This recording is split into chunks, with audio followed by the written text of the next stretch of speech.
Alright, welcome back, guys. Welcome back to yet another TapDaddyBeats stream. I hope you guys are having a good Thursday.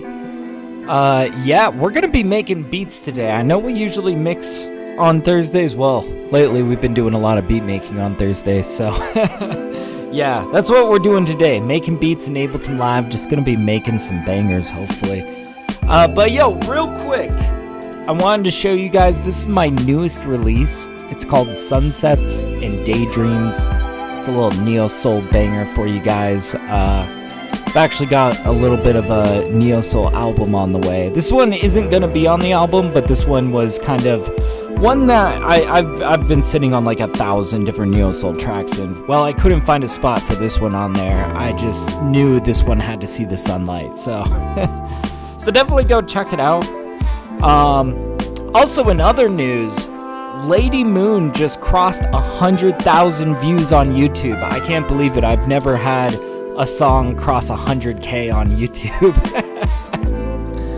That's kind of insane. I mean, I knew on Spotify it's like coming up on 500K, but I wasn't paying attention to YouTube too much. I just noticed, like, holy shit, it's getting closer. So I don't know. I've been having my eye on that, you know. Anyways, got some hot coffee here. Oh man. Oh yeah, sweet nectar of the gods. And yeah, we should just dive into it. I kind of was picking out some piano samples. I made some new drums for today, so we got a lot to play around with. So, you know, I might put the kibosh on the music. And let's just dive into it. Let's just get into Ableton Live. All right.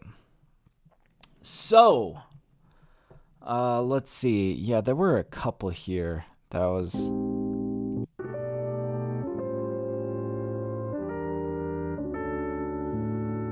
It's a cool one. But no, I was kind of thinking between this guy...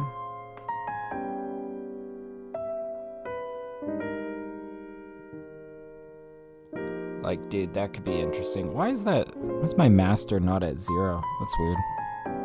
Okay. Like, this could be cool. We could even, like, do some chops in it, which would be interesting. Or...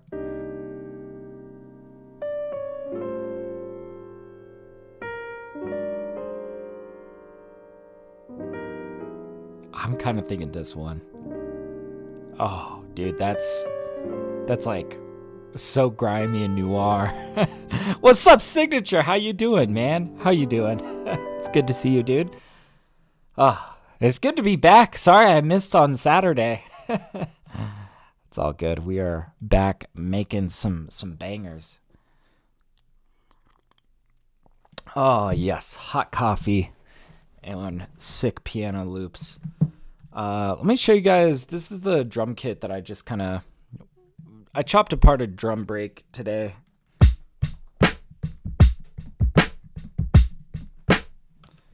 That's gonna be cool.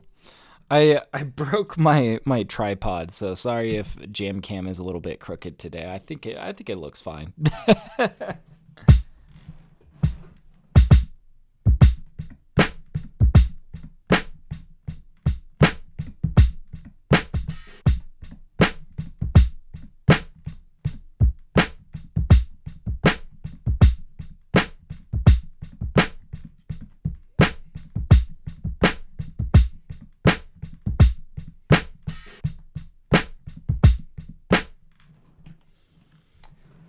We'll get something solid, right?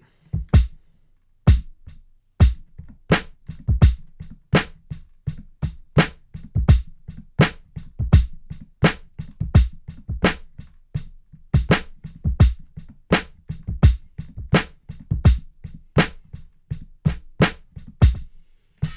want to figure out where I want this.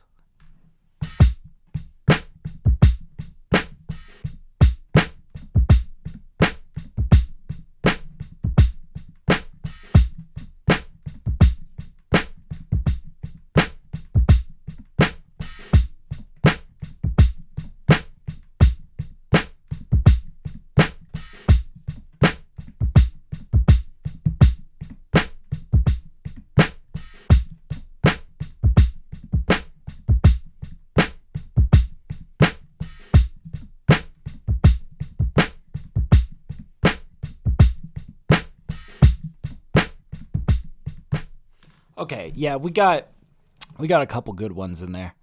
Let's capture that, and we'll make sure that it sounds spiffy. And we'll probably do some processing on it. It could be pretty cool. But yeah, good to be here. Hey, glad to have you here, man.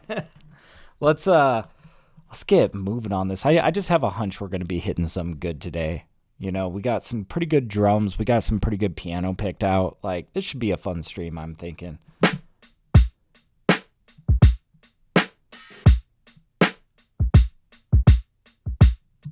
So that's kind of like the ending sequence. Did we hit it good before that?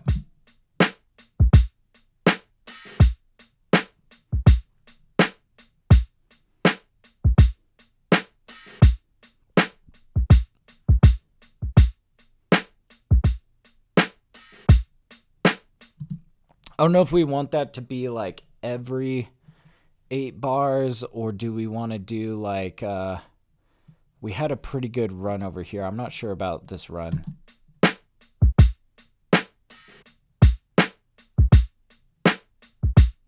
Yeah, you see that wasn't as good. So I think what we'll do is we'll borrow these 8 bars, slap them down over here, and then boom, we've got like a really good 8 bar loop. Technically, yeah, 8 bars. That's gonna end with that little like kick fill. Should be cool.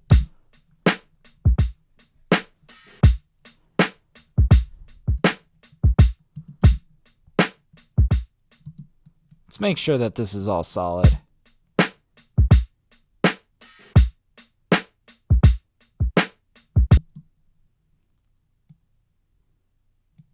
Like, this feels a little bit late.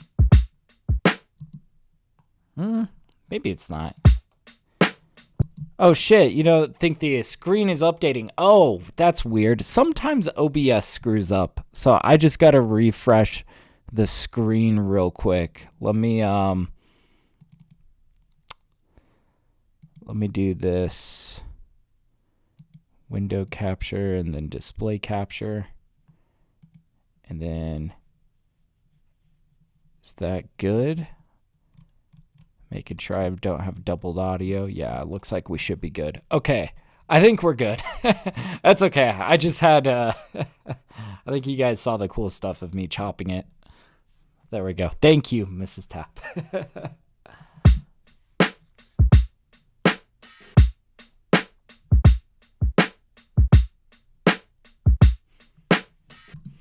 See, this guy was a little bit late. I want these on the, you know, on the downbeat to be pretty on point. This guy could be swung a little bit more. This guy can be tighter.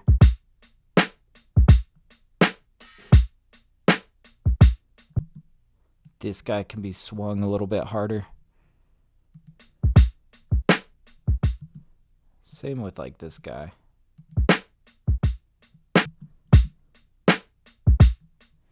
There we go. All good on that end? Hell yeah. Okay, I think we got it fixed.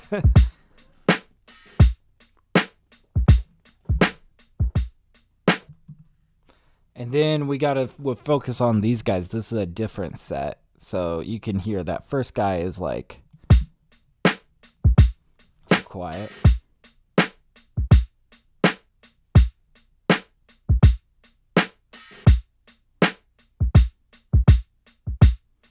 Yeah, honestly, okay, that second side was like much tighter and much cleaner. I'm kind of thinking we might even like bump up the BPM a bit. I'm curious if we bump this closer to like 90.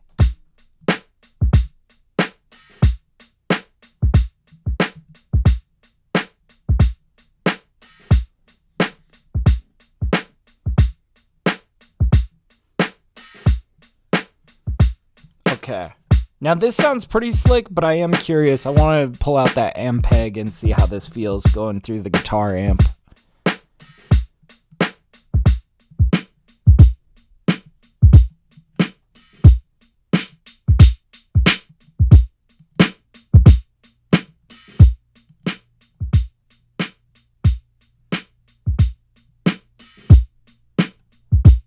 that low end is like almost too much. But like, this is a vibe. What we could do is we could just turn down the bass a bit.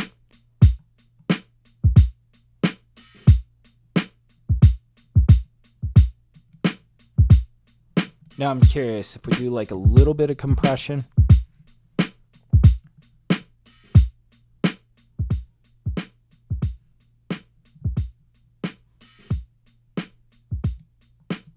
We give it a slow attack, fast release.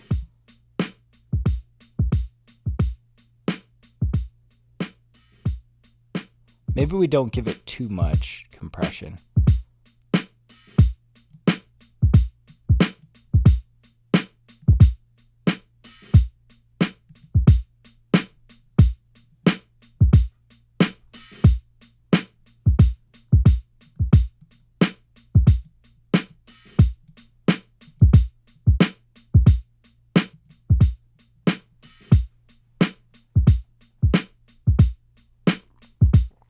Okay, this feels pretty good.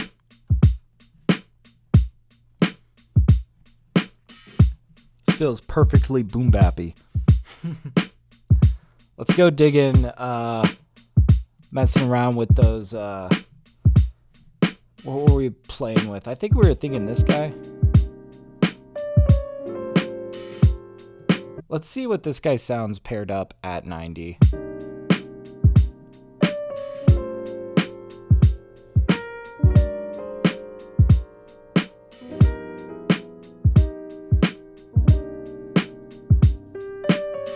Yeah, that's nice. Yeah.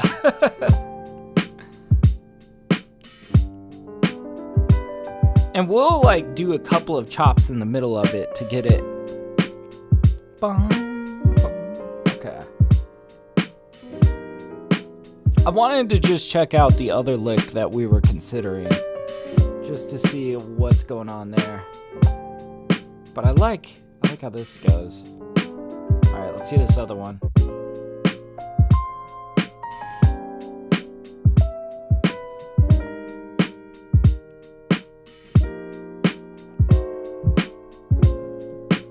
This feels a little bit more chill hop kind of stuff.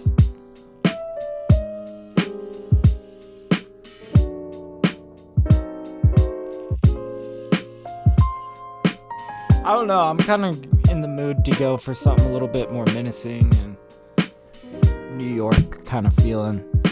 It's very like East Coast hip hop, 90s kind of style.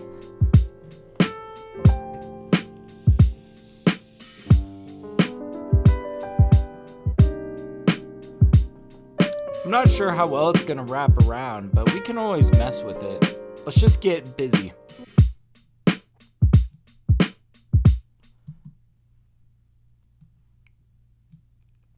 Sample offline, bro. What you mean sample offline? Get your butt online.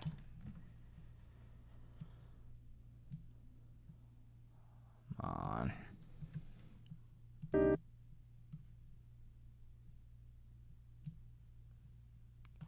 Sometimes, I don't know, when I run into that issue, I've got it liked, so if we just go to the library and try to download it from there, sometimes that'll work a little bit better. Where is it? Nope, did I not have that?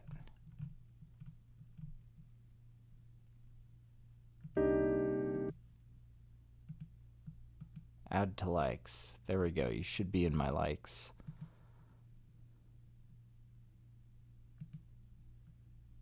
Here we go. Okay.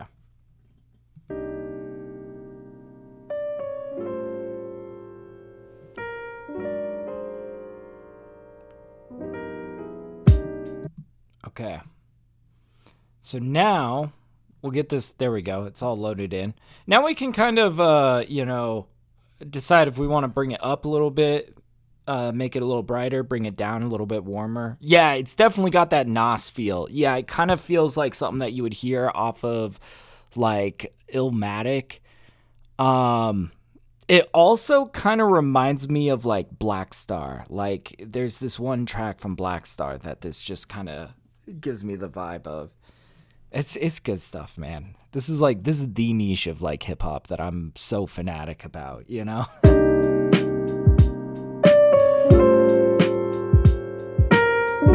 Let's turn it down a bit.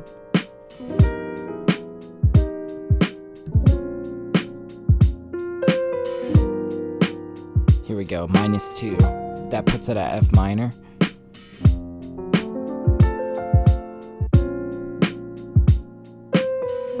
Okay, so we gotta fix the wraparound, but ooh. One thing at a time.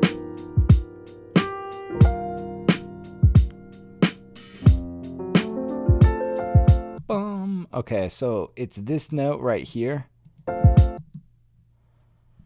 We're gonna do a little double repeat of this. Really just to get us like across the finish line here. Yeah. Get that wraparound sounding much better.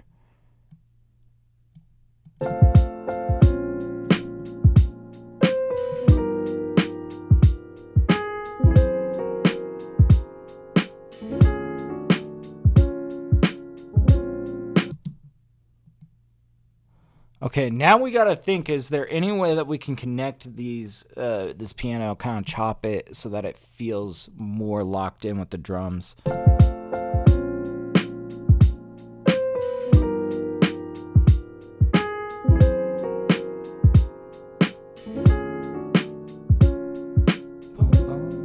So like, for example, one tiny thing that we could do is,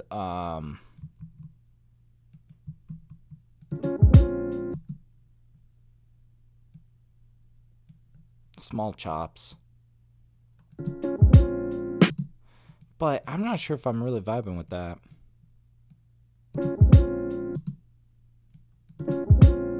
See, honestly, this does such a good job of just like hitting those pickup notes with these like, see, it's like notes like that.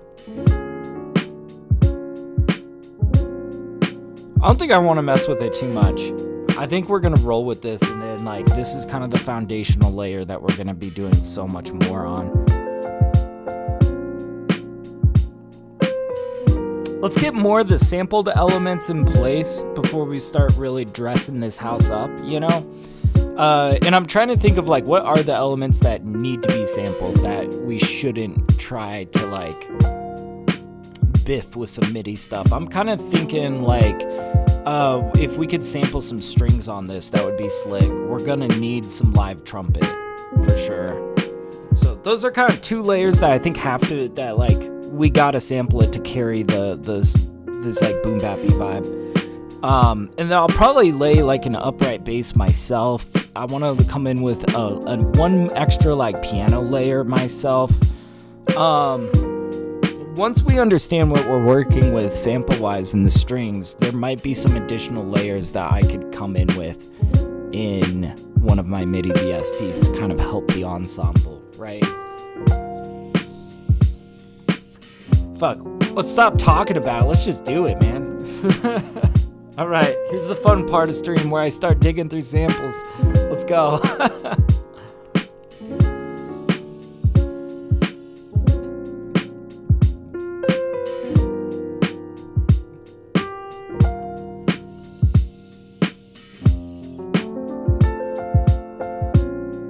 We're gonna go string melody.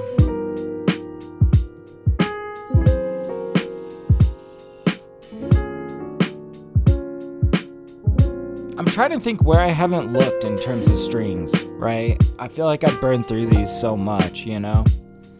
Yeah, it sounds good, double the strings, yeah. Exactly, if we can get something that's like a real like shining point, we can come in with an ensemble that kind of like supports it, right?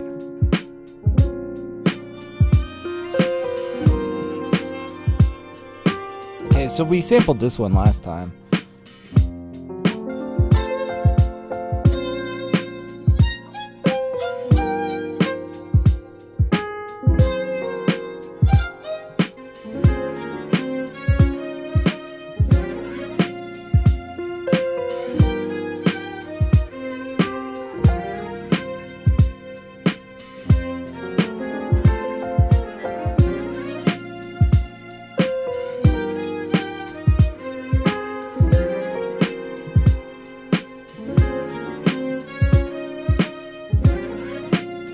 extend this out, just give ourselves more room.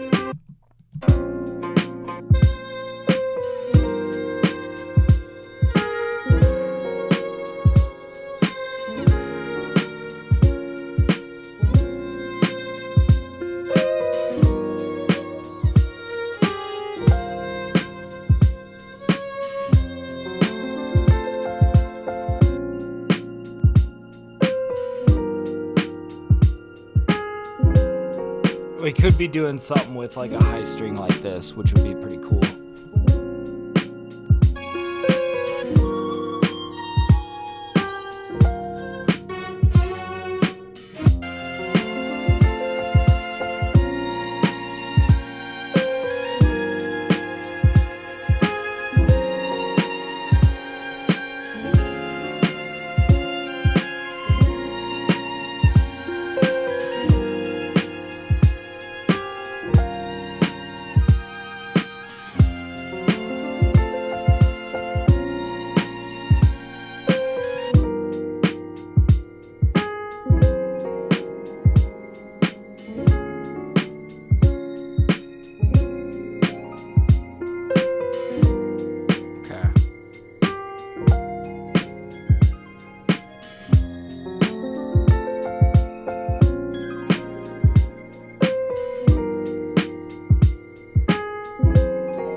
Interesting.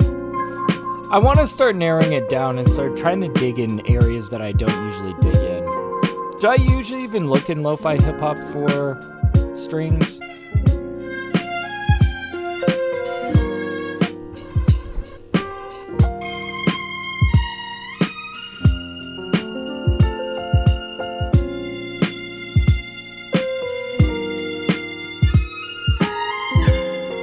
Yeah, I've sampled this one.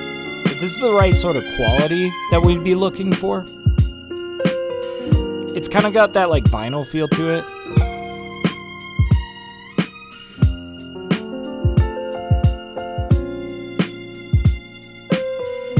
We might even be able to chop this.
Kind of keeping something really subtle like this leaves us with a lot of room to go off on a lot of different melodic stuff. And I'm already thinking we could process this to kind of smooth out that kind of harsh, like, high end.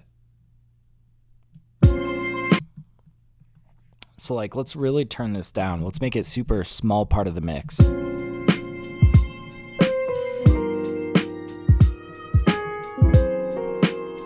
Let's just get a little vinyl filter on here. It's a pretty simple plugin.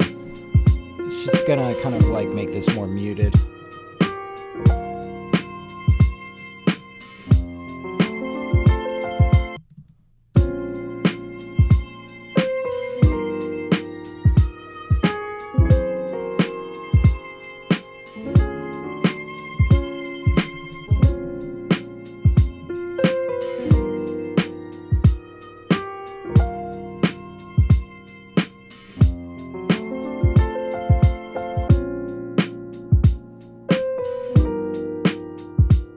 not sure if this will be it yet. We're in no rush on a beat like this, you know?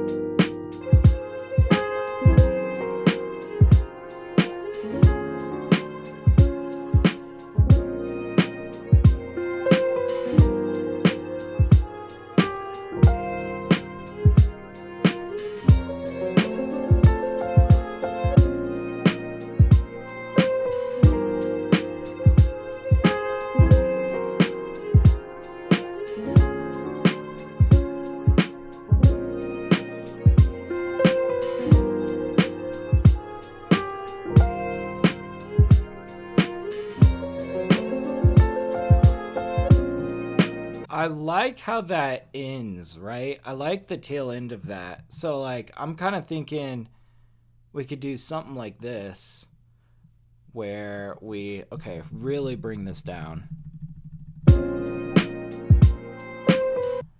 But what if it was more like...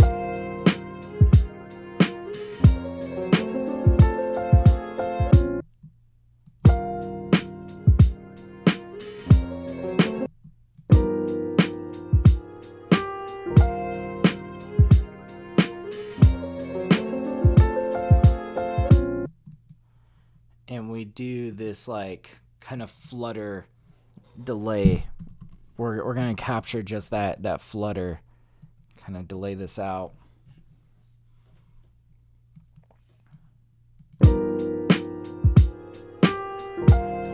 Maybe we don't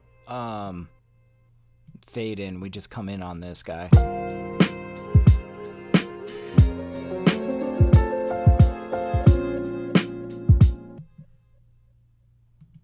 Well, that's kind of interesting.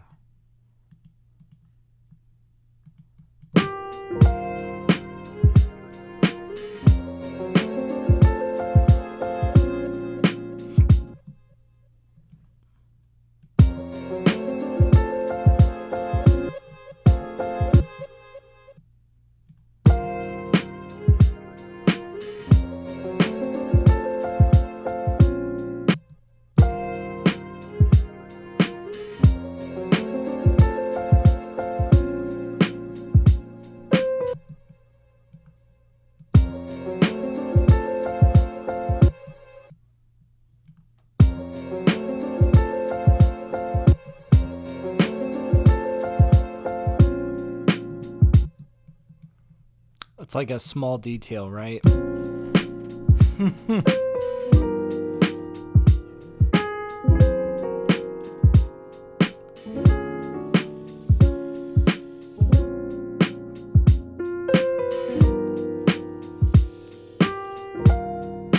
Boy, we're gonna have to dig for some really golden trumpet.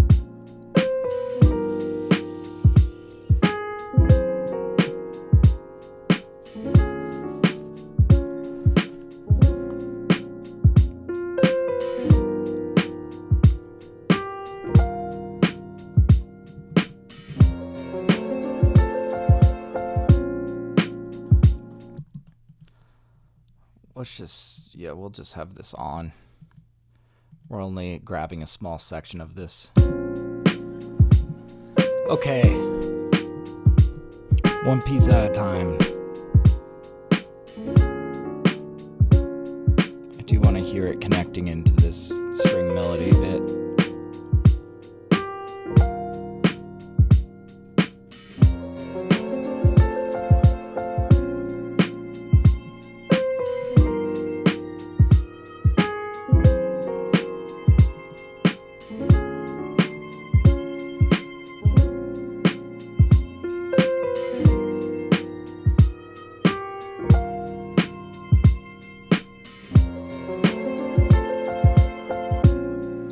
I feel like we need to land a little bit softer into this thing. Yeah, subtle. Dude, subtlety really is the name of the game. I think like The best tracks that I end up making really do start with small details, and we build our way into like the real concreteness, you know. But I don't know, I think it just helps if you just kind of like ask yourself, like, does this sound perfect, right? And you don't settle for anything less than that. You just wait it out till you have something perfect. Okay, does that feel better?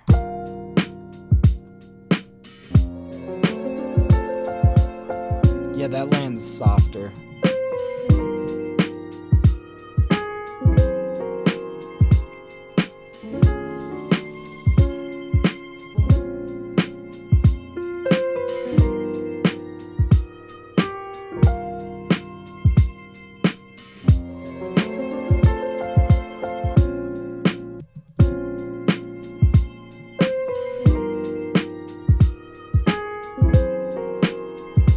Bum, bum, bum.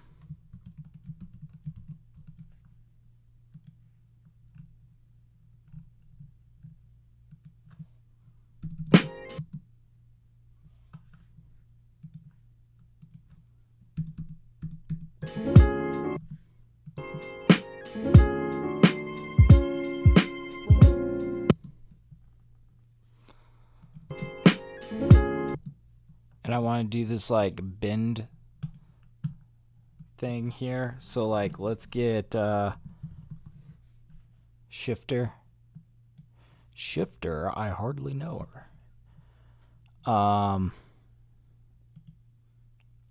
forget if this will be enough.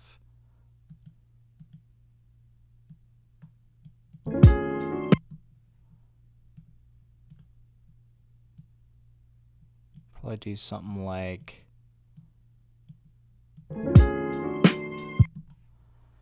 yeah, I'm not sure if the fine is going to be enough. We might have to go with the coarse.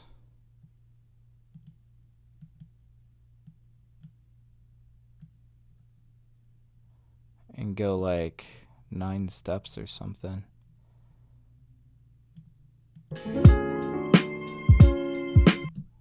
Yeah.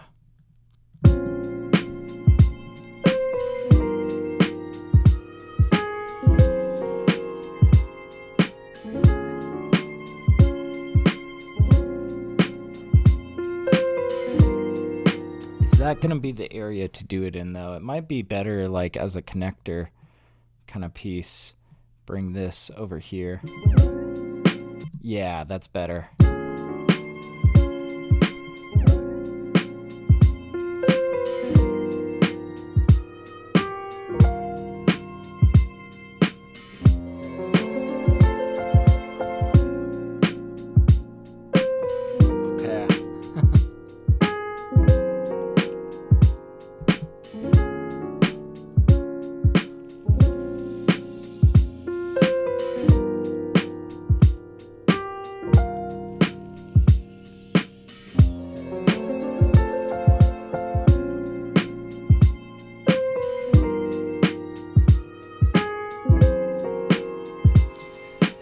Yeah, we're gonna have to find some really golden trumpet stuff to live up to what we've got going on right now.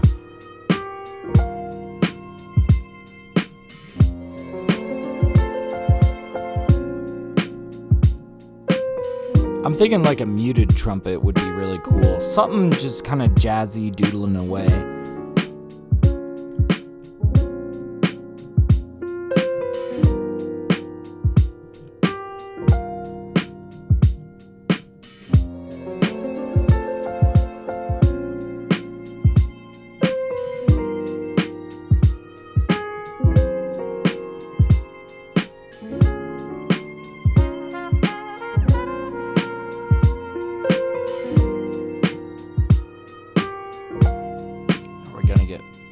Lucky here. Let's see.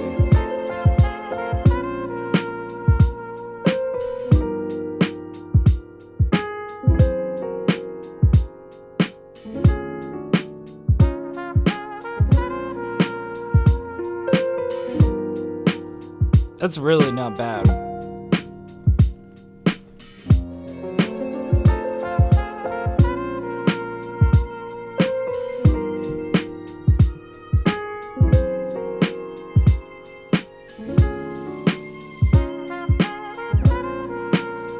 this is a new sample pack. I want to dig through it a bit.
I know that first one is perfect. I that might be a like.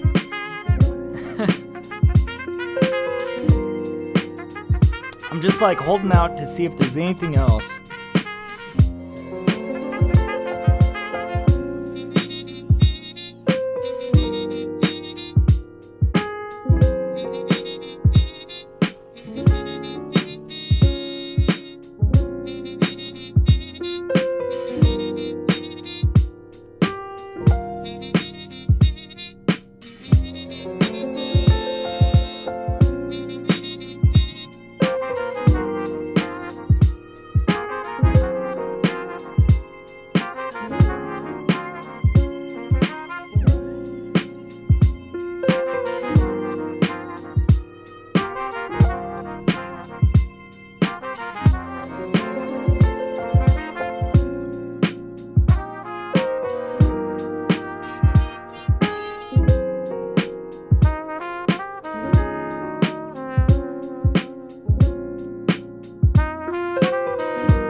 This one's a little bit more elongated. And we could do a lot of counterpoint around this.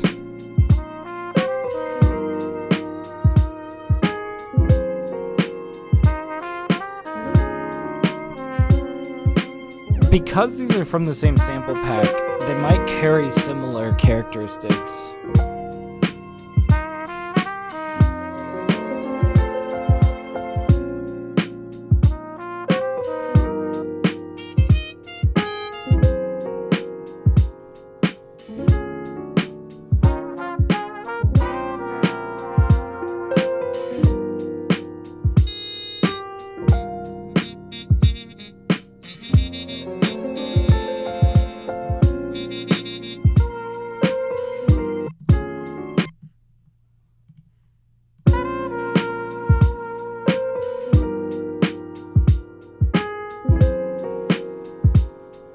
What is this?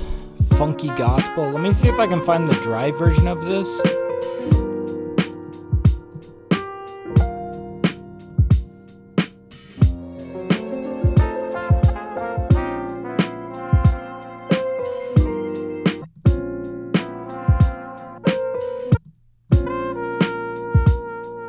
Yeah, here's the dry version. Yeah, call and response is exactly where we're heading, man. 2 steps ahead of the game. So we're gonna use the dry version instead so that we have control to kind of have this to have any reverb that we choose, right? Now I did want to go back. There was one that I liked down here. Where was it? Could have sworn that there was one. Yeah, right here.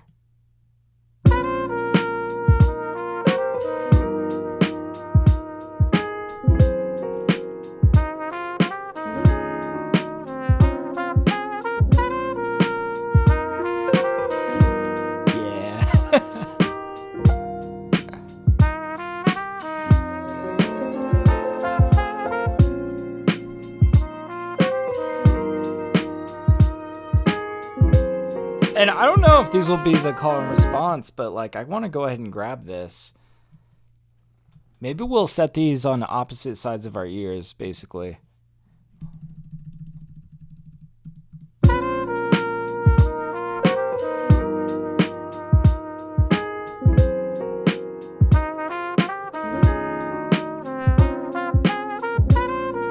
This guy will be a little bit further in. And now, I think I'll put these in a group so we can apply the same reverb to them. I'm thinking vocal pop hall.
Getting there.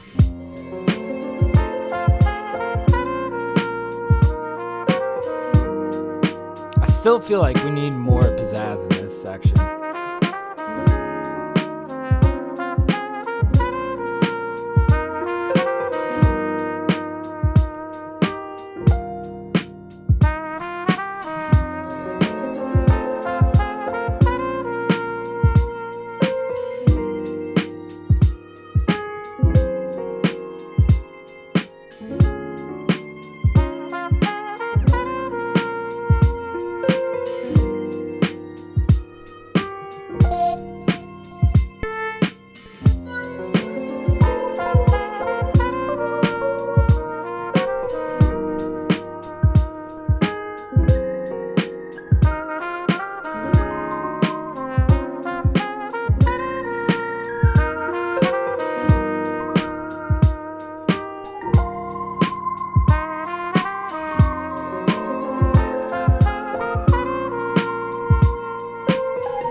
Yeah, I know. It's amazing what the reverb does. And man, that's just like a stock reverb too. Vocal pop hall, I swear, it's just like a super rich hall reverb, you know?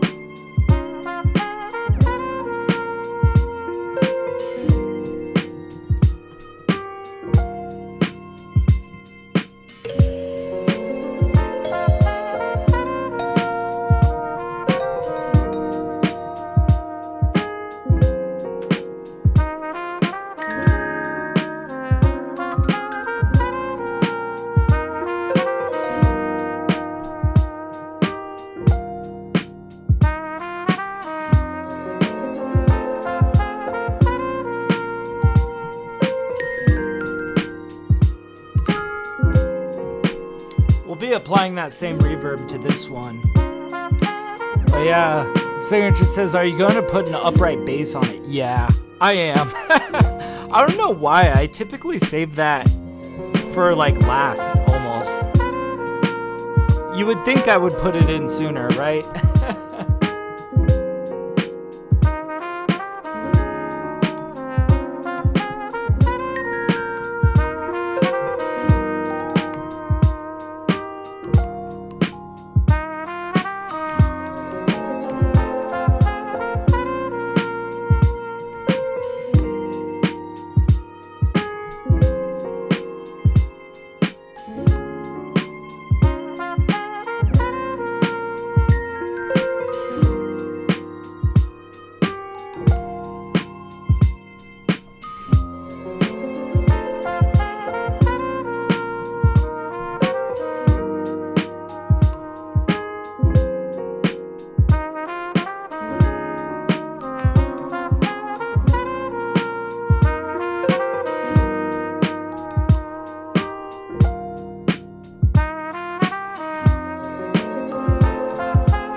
Something like that. And we might spiffy that up with a few more like rolls.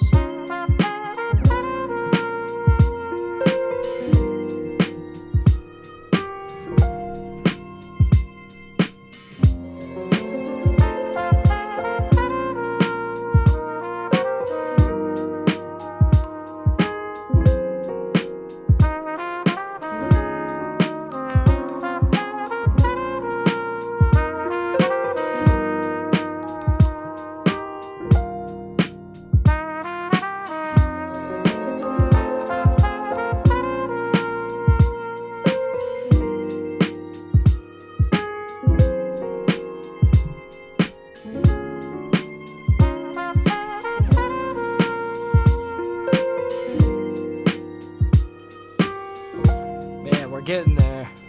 Yeah, just wondering, some tracks don't need bass in it. And you know, you're honestly right. I think because this is such a strong jazz ensemble, we are probably going to come in with upright bass.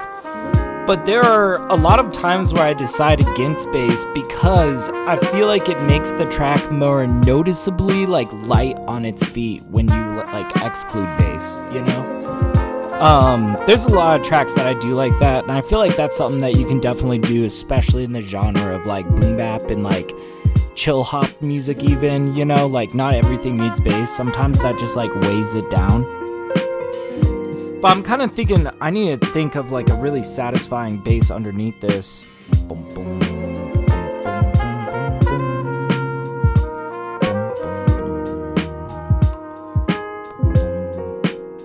I might not even go upright. We might go for like, there was this one bass that we were playing with the other day that I kind of discovered in Purity. If we want to go for more of like a funk bass, which would be kind of interesting, might be kind of a vibe here. It would have the right sort of attack to like do something a little bit more rhythmical. Yeah, Signature's like, I'm the same. Yeah, dude.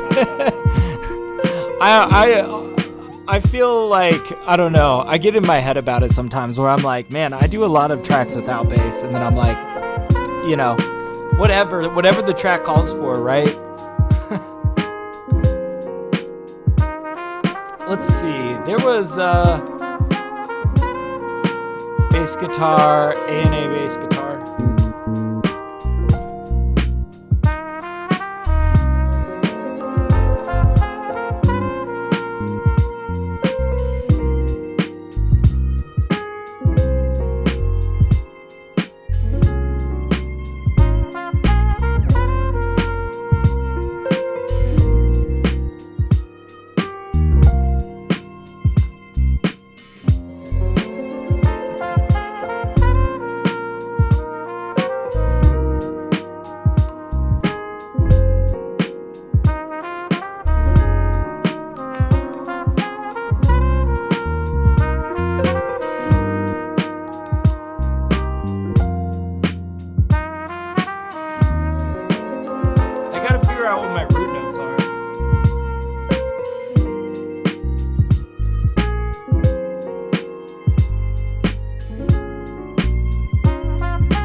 Okay, well, we had a decent take, and I'm thinking we could, like, clean that up.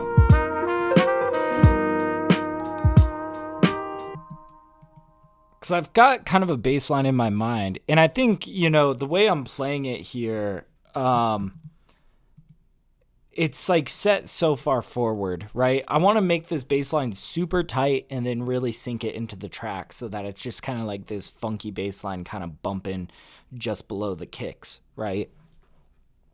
Should be pretty cool.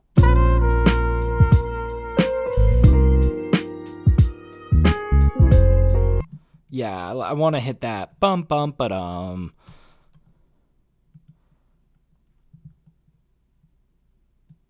So let's make sure all of this is like super tight. We're going to keep this really in time. And we might even shorten these notes so that there's like no overlap.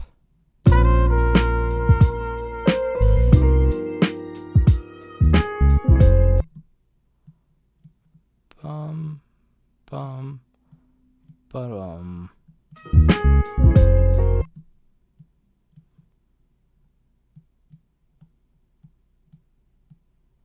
Make these more like staccato.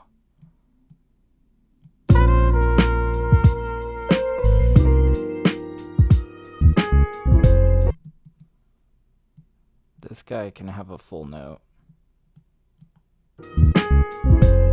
I don't know though. I feel like I kind of screwed up that rhythm. It might be that this is, yeah, more of a triplet.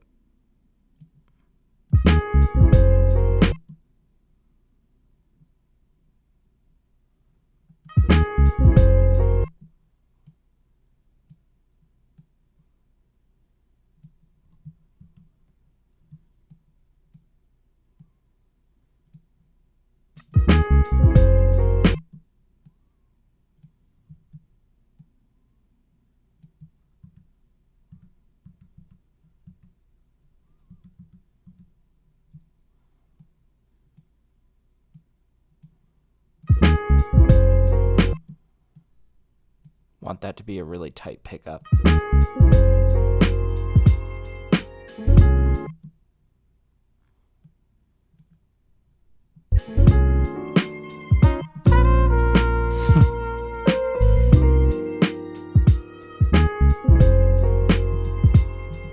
I still feel like the timing of that first note is kind of off. We want bum bum ba-dum ba-dum.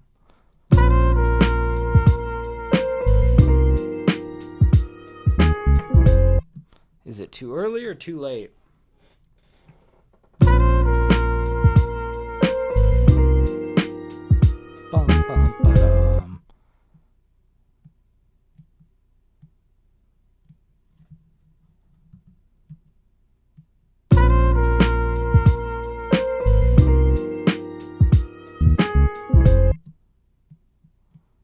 Is it too short too? I overshot it.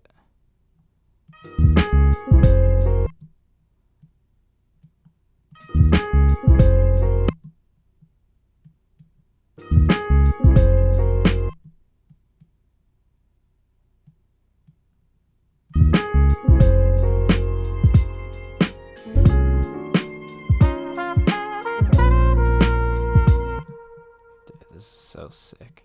Okay. Tighten these up. Like I said, we want this bass line like super tight. And then we're going to like compress it and sink it back. And if all goes according to plan, like, dude, this should be super low key bumping under the track, you know?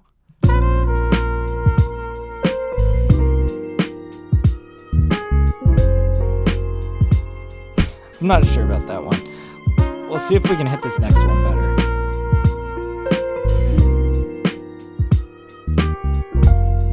Yeah, like that's the rhythm. Let's just tighten that note.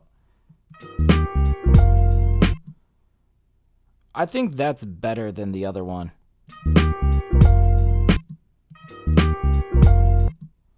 Let's maybe shorten this note a smidge.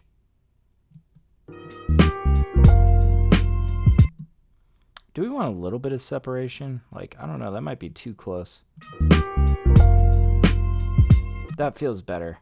Okay, so let's take these guys and just replace the other guy with it, because these just were not working.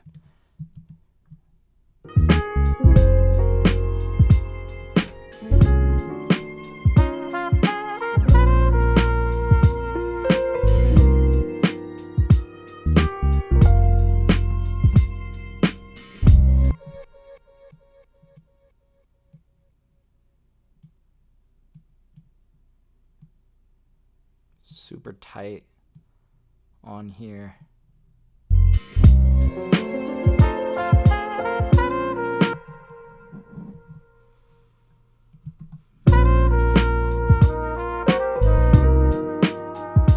Okay, we're gonna do a few things to this bass. LA2A to get it just nice and compressed. All these bass notes pretty even. We're gonna do a little bit of tape for some low end fidelity, just some richness.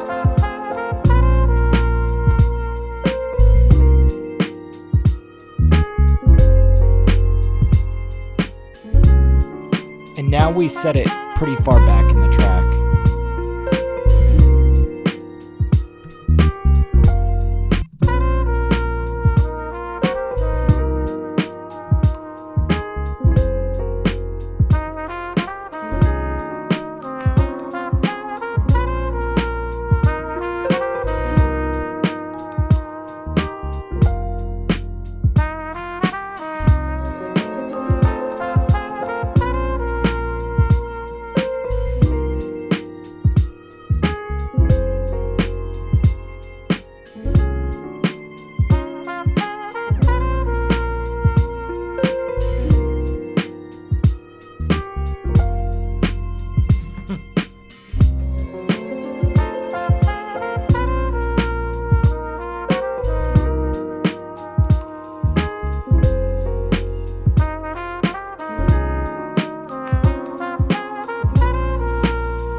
Hell yeah.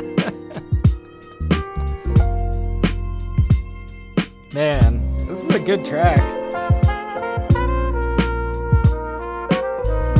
I feel like we need to take it more places. We've been in this pretty comfortable 40-second loop, but we need to start pushing outwards.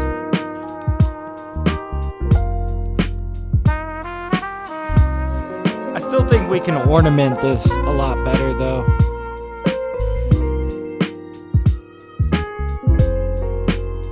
There's a few more samples I kind of want to drag out. If we could get a little guitar layer.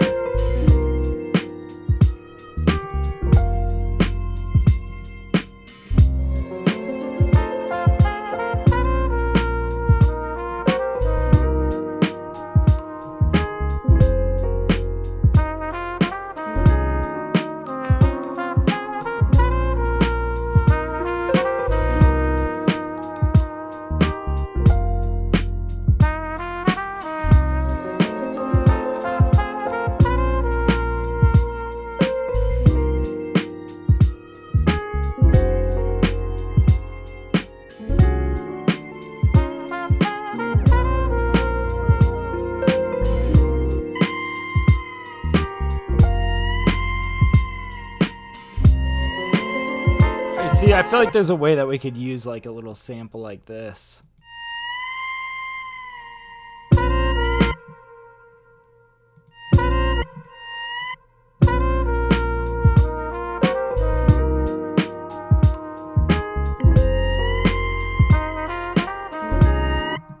I kind of like that bend right here, and we could make this kind of atmospheric as well.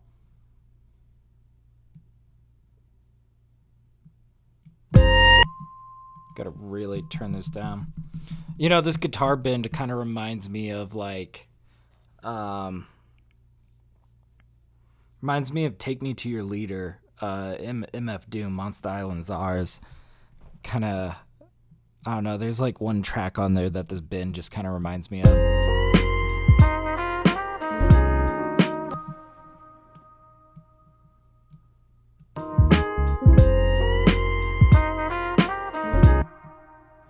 What if we did like, trying to think of a way to make this even more interesting.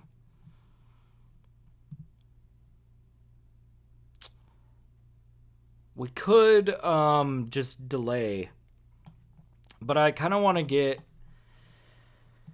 maybe a little bit more interesting than just a delay. Like we could pull out Echo Boy. That might be interesting. Echo Boy, or we go for something weird like Supermassive. Sound Toys. Echo Boy. We'll see what this does. Let's just kind of sift through some presets and start adjusting from there.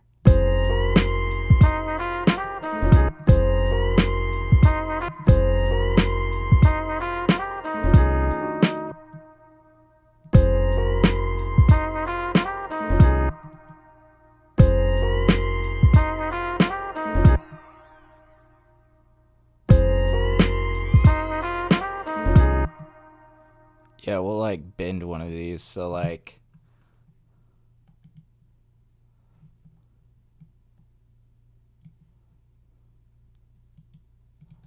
this guy.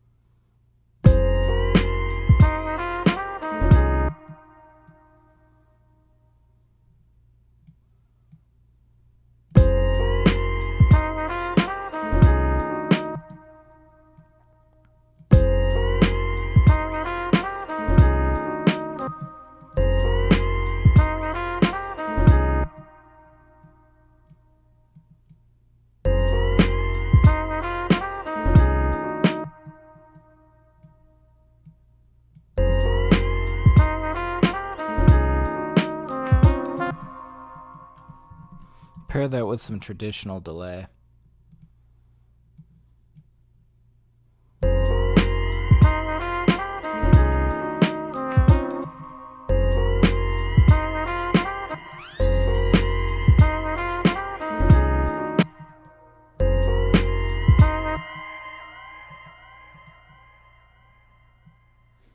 We're getting super weird, guys. Not gonna lie. Yeah.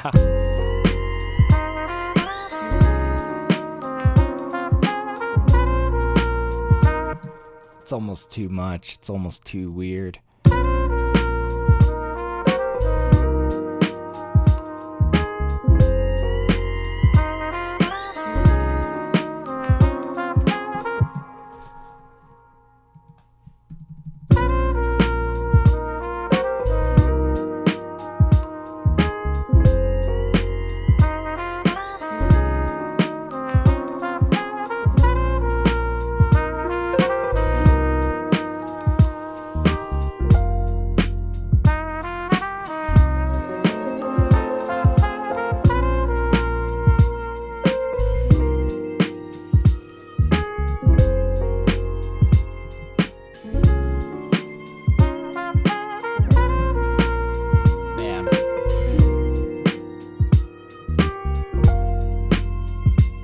Start digging around for some sax.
that walk down.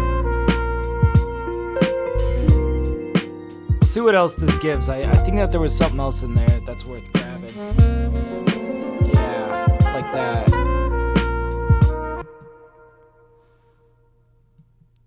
Let's grab that little like to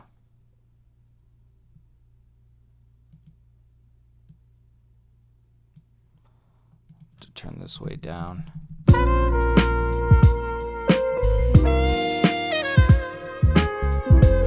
Yeah, he's a save dude. You're right. I haven't saved I have a nasty habit of just like making beats and not saving till the very end.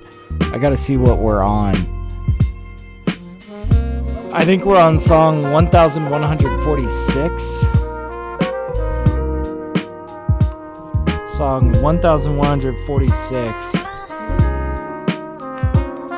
And you know what? I'll let this loop while that saves. I'm gonna go grab a little bit of coffee and I'll be like 2 seconds. But I'll let you guys sit here and think about the next move. I'll be right back.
All right, I am back. And wow, it's still saving. Oh, there we go. It just finished. Okay. Oh man, I've got a very, very tall cup of coffee here. Very hot too. Oh, very good. Okay, so yeah, let's zoom in on this sax lick. But yeah, Signature says, unfortunately, I learned the hard way when playing back and auditioning sample at the same time as well as the other plugins. Oh man, yeah. What DAW are you using? I'm sure you told me at some point. I feel like Ableton has kind of spoiled me in this regard, in that I never lose a project file because Ableton has such good recovery options, right? However, I will say there are the one instance where sometimes things get screwy is I notice sometimes Purity presets do not save. So if I don't know what preset I was using in Purity, I could be kind of screwed. But luckily, I kind of know the purity presets like the back of my hand, and that doesn't happen very often. Usually, if Ableton crashes, I just like I'm able to get my project perfectly, but I can't rely on that. Believe me, when I'm working with clients, I'm like saving every 5 seconds. I think I have a nasty habit of when I'm like by myself, just like cooking beats, I just make music and forget about saving until the very end.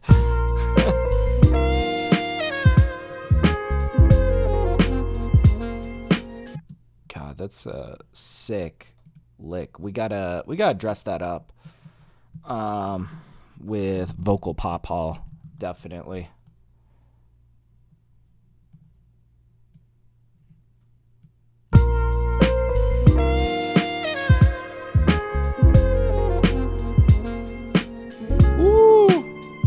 I'm a bit blurred. Oh shit, I am. Let me fix that real quick. I think I can fix that in 2 seconds just by like switching cameras, switching back, and then it like refocuses. There we go. Okay. Thank you for letting me know.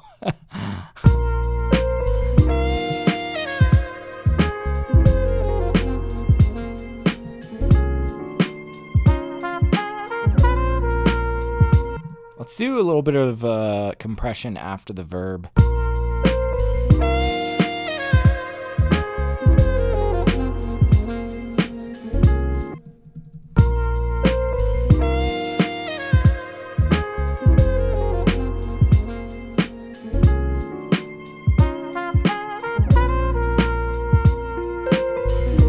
And we might bring this in a little bit sooner.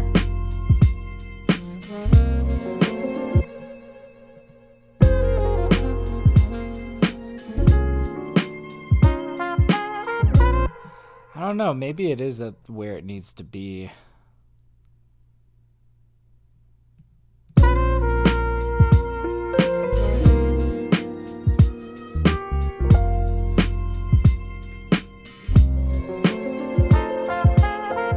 There we go.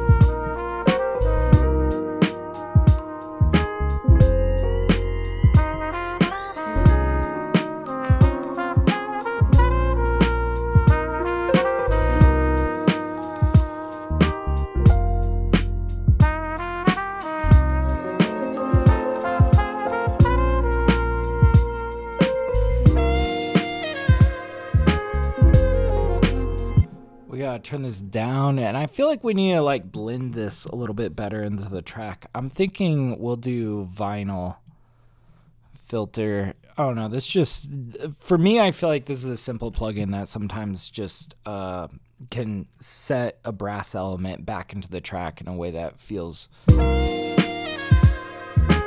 lot more palatable. But yeah, I use all of them, but Europa in Reason, very power intensive. Oh, okay, I got you. Reason. Got you. Man, I can't say I know too many people working in Reason. I know it's pretty popular though.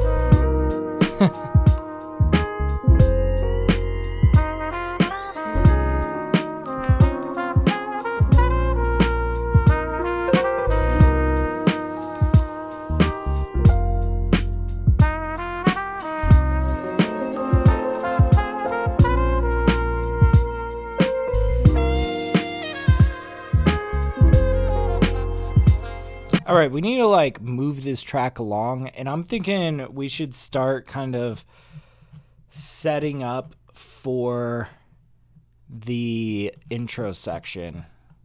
I know I'm going to want to spend some time on intro.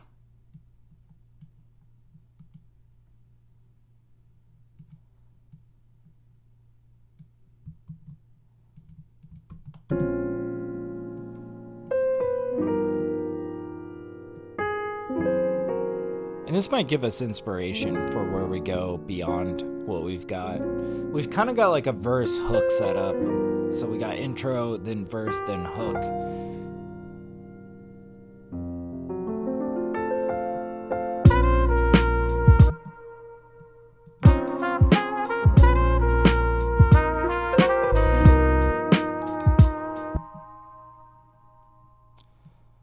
Thinking we take like this guy.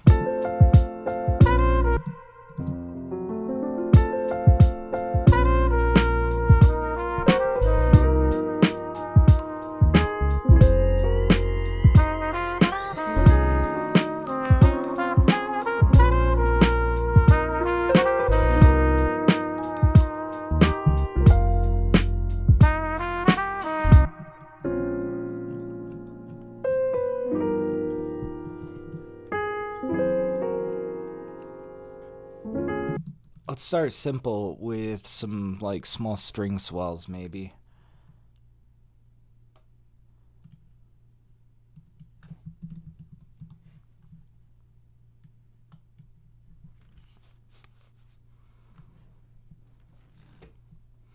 You're using an outdated version. Oh, I gotta update this after stream. Although, if I update after stream, I don't know what that means for this project. Well, I gotta think about, should I update? I'm sure it'll be fine. I just don't want to screw up any project files, you know?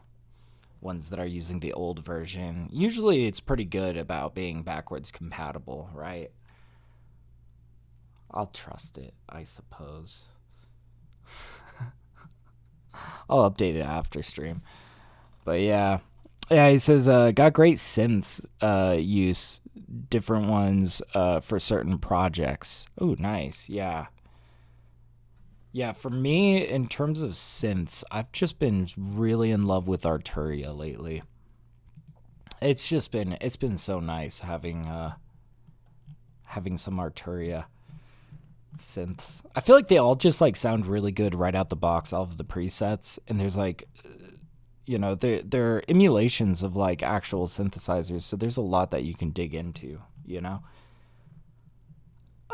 Let's see, what am I looking for? There's like a certain like swell string that I'm like looking for that I think we'll use in this intro.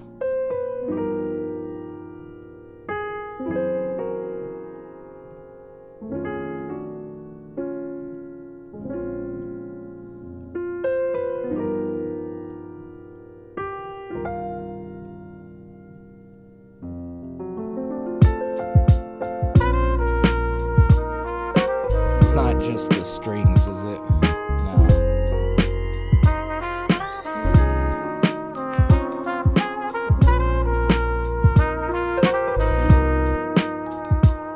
Is it Strings 2? Electric Boogaloo? Swells Ensemble.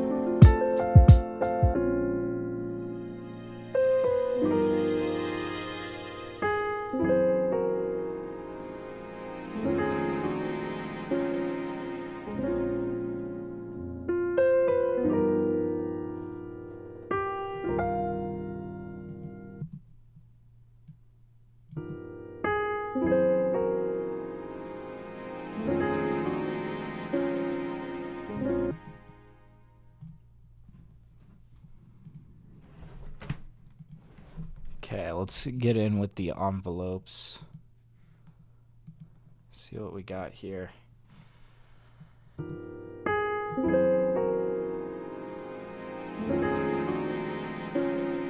I feel like sometimes this feels too modular.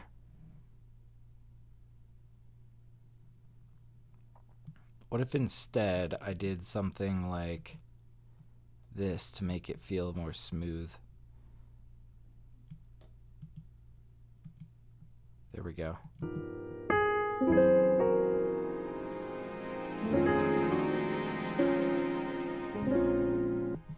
Maybe we have this hit its peak closer up here and then fade quicker.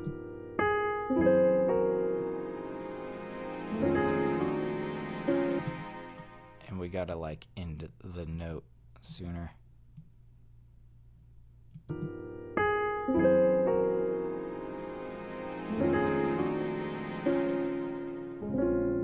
Something like that. But yeah, you can bring in the Reason Rack as a plugin in your DAW. Oh, that's really sick. That reminds me of like the MPC DAW. If you own an MPC device, you can use the MPC DAW natively in whichever whatever DAW you want, just like as a plugin, like you're saying. That's cool though that like Reason does that. I think that's interesting that you can use a DAW within a DAW despite it not being like tied to a piece of hardware. Because like, I don't know, I do know people that use, you know, like FL Studio for something and they use Logic for something else, or like, you know, I can just imagine how being able to pull out different DAWs can be super useful.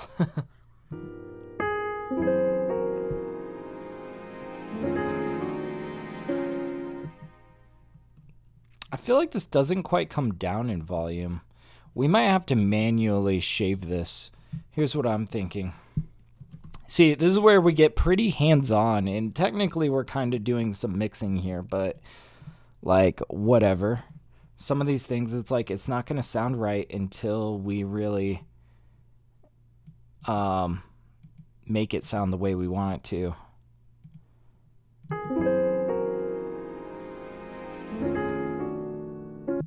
Okay, so that's like too much.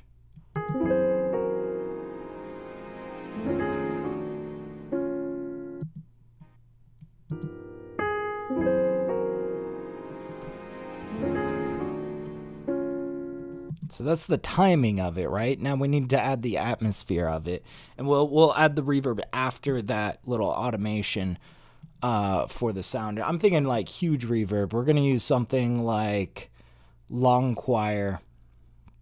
I like Inquire. It's an interesting.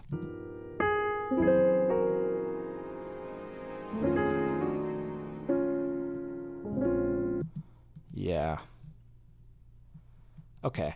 See, we spent a while on this one small detail, but it's like, it's these little things that make the project really come to life.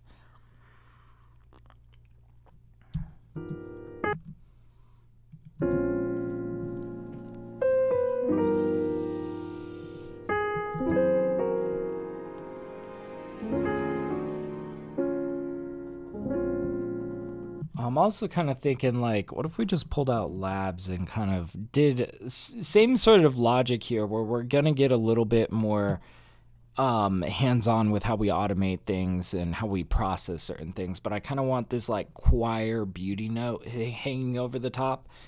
That'd be kind of cool. But yeah, totally depending on genre and complexity of the composition. Yo, I feel you. I feel like FL Studio... I want FL's... Wow, this has an update too. God, I've got a lot of things to update after stream. But I feel like there's one functionality in FL Studio that I'm really, really jealous of, and that is the ability to pan individual MIDI notes separately of one another. So like in... FL Studio's piano roll, you can highlight just a MIDI note and adjust the pan of only that note, which I think is so cool, especially if you're like doing trap hi-hats and you're trying to like pan it in a specific way. That's cool. Or let's just say that you're trying to like sprinkle in notes and you want them to kind of land in the mix like, you know, like rain droplets kind of randomly like that. You see, in Ableton, it's super hard to do something like that. That to me is a major limiting factor of Ableton, but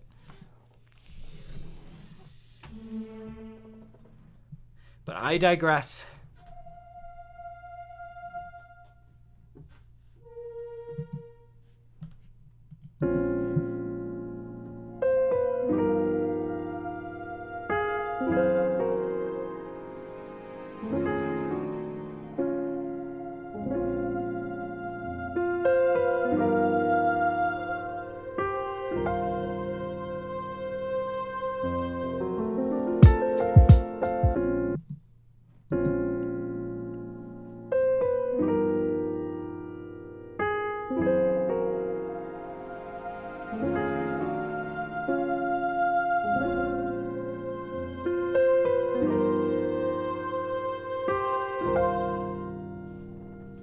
Okay. So like we're recording that, but like I said, we're going to get like super hands-on like we did with that string swell. we're going to automate this tail to kind of fade out differently. So let's start there.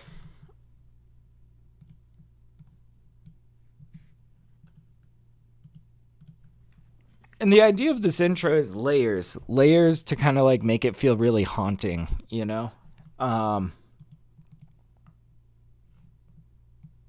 Let's zoom in here. Get a sense of the timing.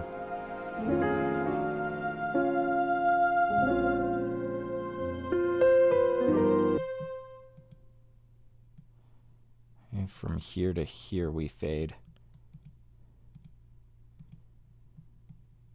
Cut.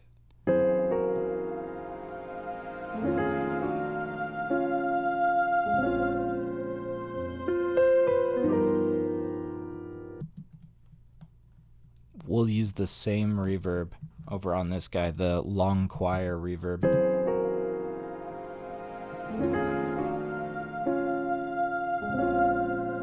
Let's bury this though more in the mix.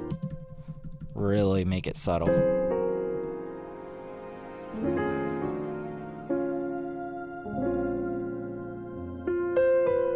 Cool, small. Dude.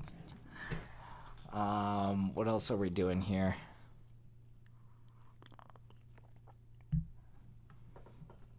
Maybe a single cello. And I have an instrument that I think is going to sound cool here.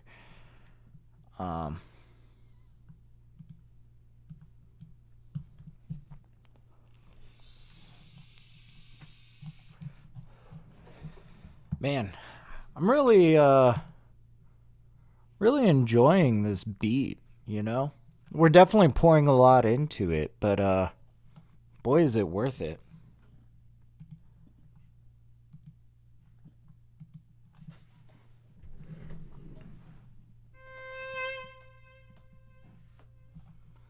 I'm gonna have to preemptively like turn this way down.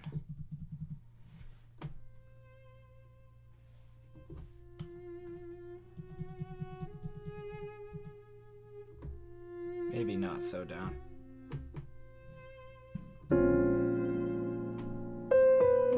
Oh.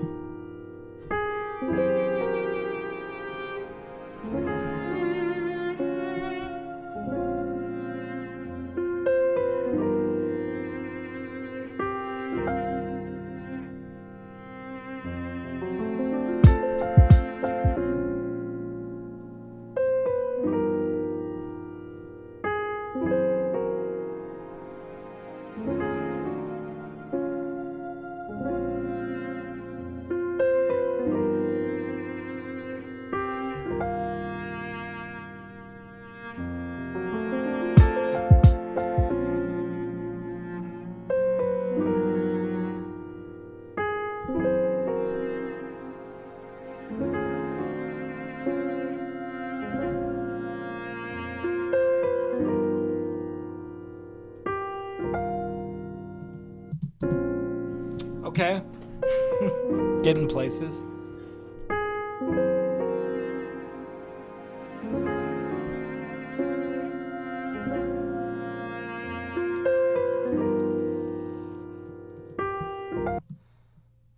And this, we're going to also drench in reverb, but I think a different type of reverb, probably vocal pop hall. God, I love making music, man. I love getting entrenched in a beat like this.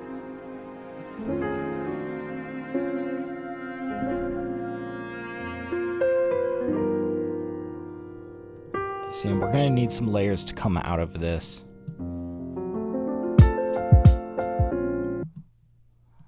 I'm so excited to drop us in. Let's say... let's start digging into some of our augmented sounds. I'm kind of thinking like we could use augmented strings to kind of like give us more of an atmospheric sound.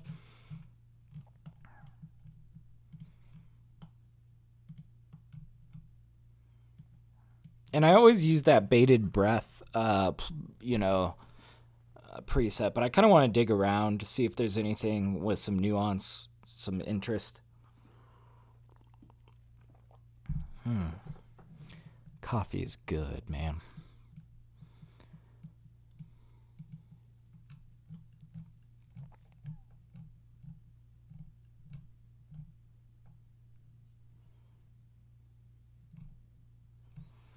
Let's go for the pad effects.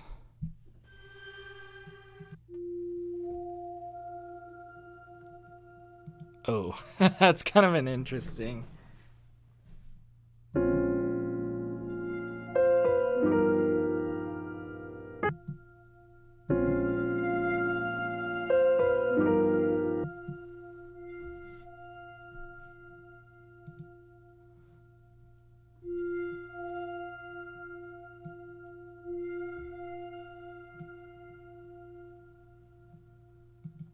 Let's hit this on the first note.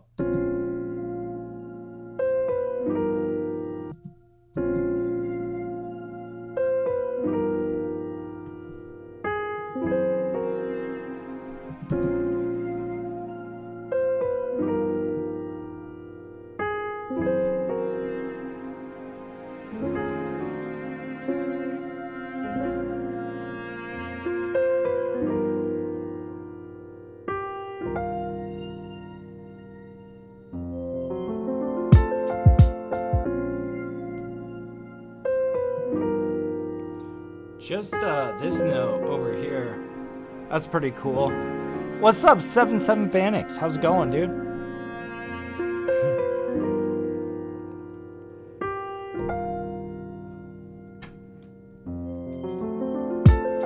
Oh, yeah. I like that little detail at the end there.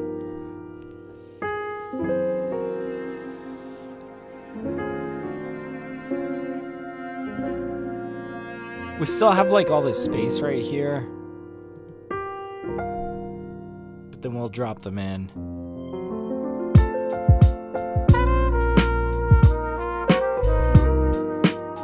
And we're gonna need to like riser them up.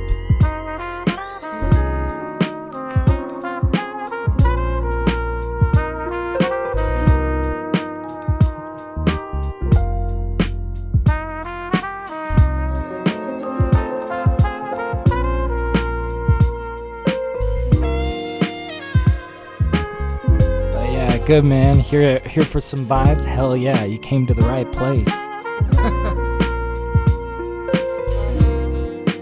Yeah, we're getting way in over our head on this beat today, but it should be good. It should be good. We're about an hour and 40 minutes in, and I feel like we still have such a ways to go.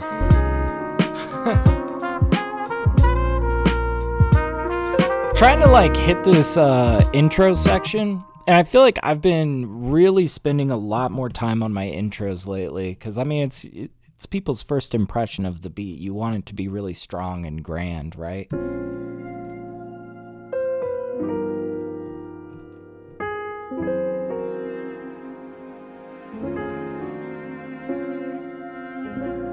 Ooh, I just thought of another layer for when we get into the track. We'll pull out the stage 73.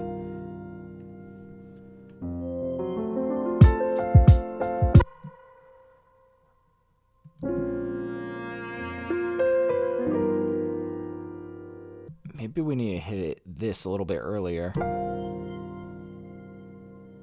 And then we can start hitting them with, I want to get them with this like reverse cymbal riser. And we'll like layer it with a couple of different things. So like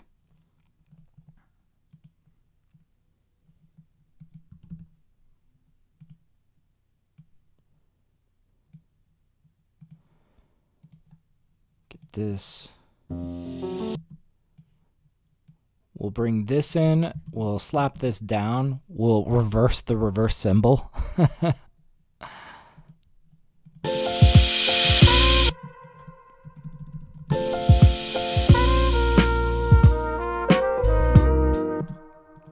Okay. Now, the track itself kind of has more of a muted quality. We might even bring some of these through like a vinyl filter. Let's go ahead and get another crash cymbal in there. And see, I think I have this like sizzle cymbal that like fits really nicely with this, I believe.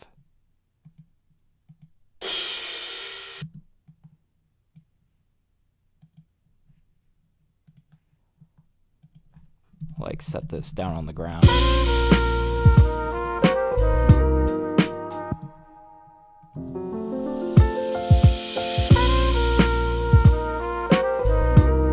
Now what if we take both of these, vinyl,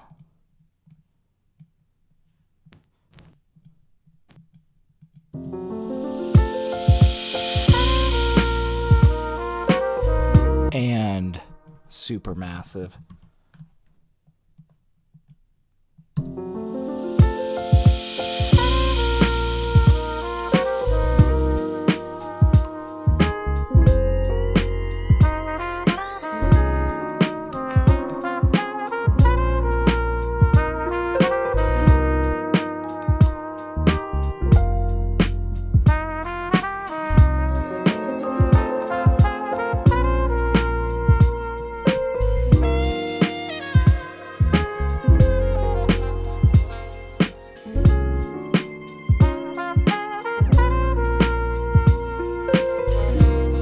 This is a vibe. Alright, I want to pull out, oh, I've already got a MIDI track there. I want to pull out, Stage 73. We're going to pull out these Rhodes, and something I learned about Stage 73 the other day is I got more into the customizations of the effects that you can throw on here.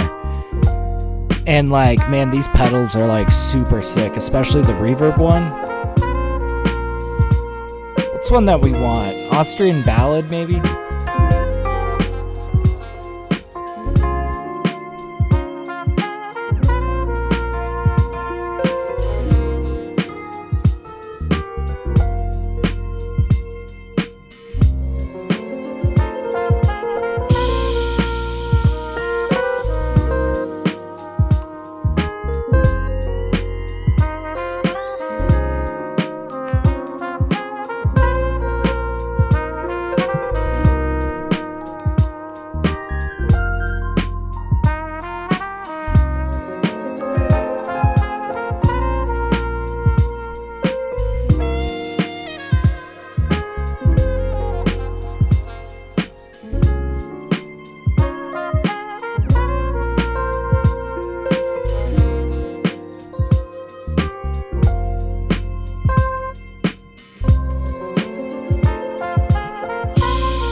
Camera's frozen. Let me fix that real quick.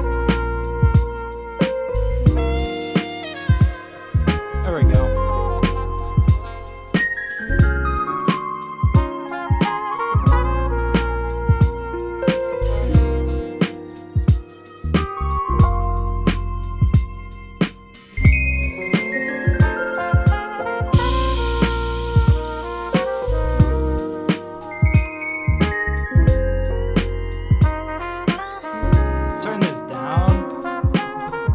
Go for more like subtle stuff, you know?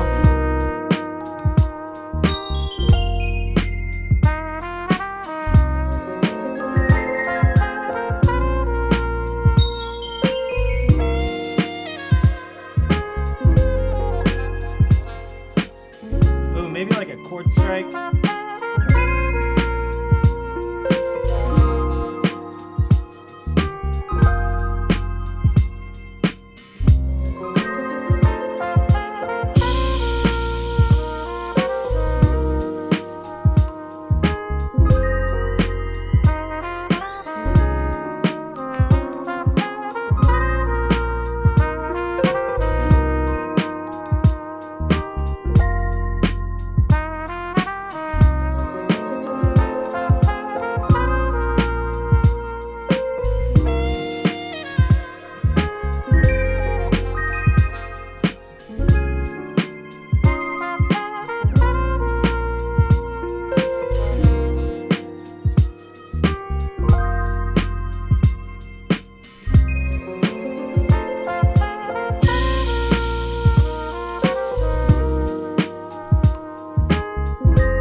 chord.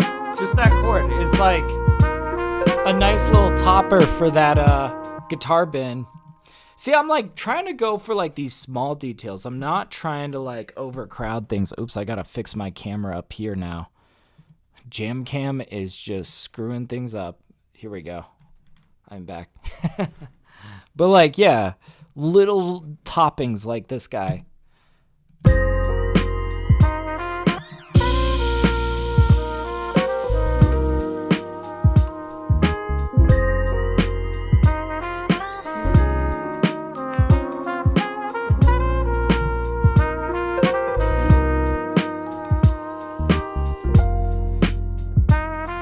I think there's more we want to do with this stage 73. I just got to find my way to it.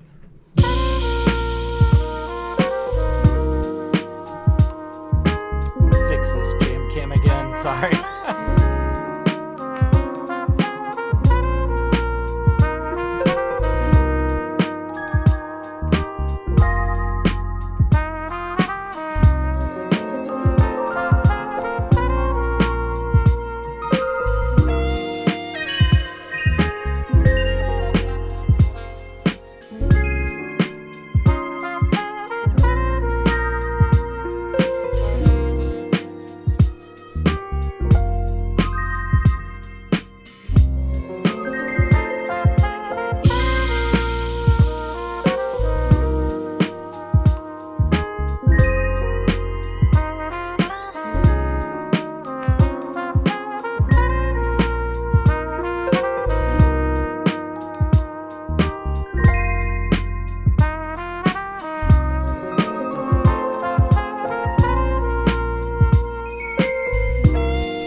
The chord.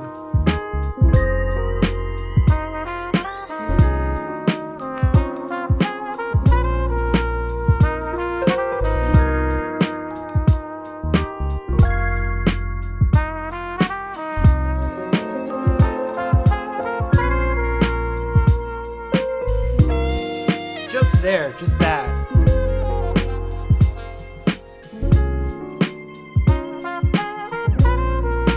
Fix my camera one more time. There we go. All right, I think maybe just that transitionary chord over here.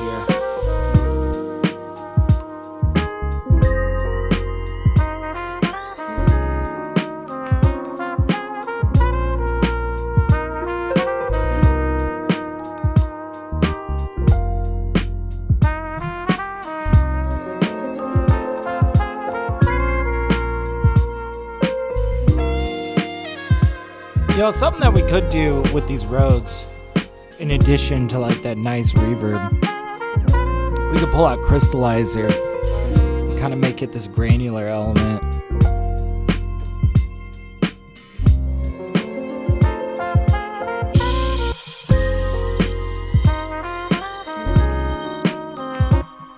We need to really turn that down though.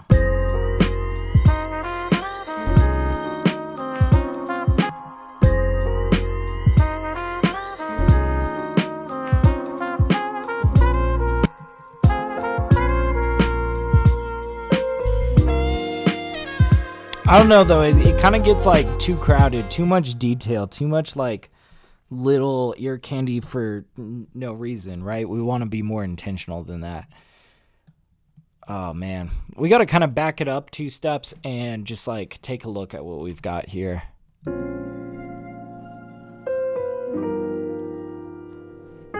Start planning ahead as well.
we go. This is the arrival point.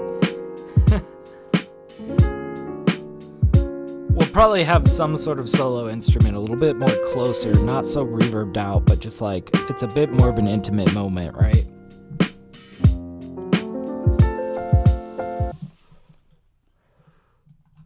God damn, I'm liking this. I still feel like there's so much more to fill out here.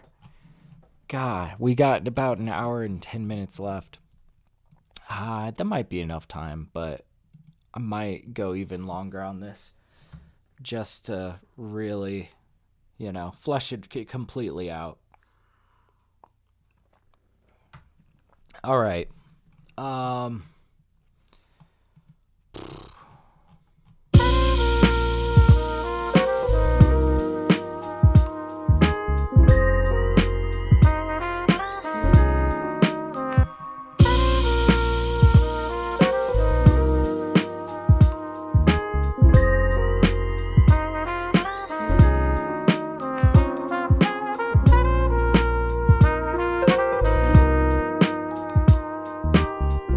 See, I'm thinking since our piano has a bias to the left,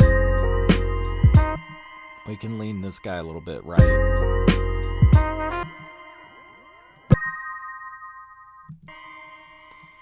Let's compress that slightly as well.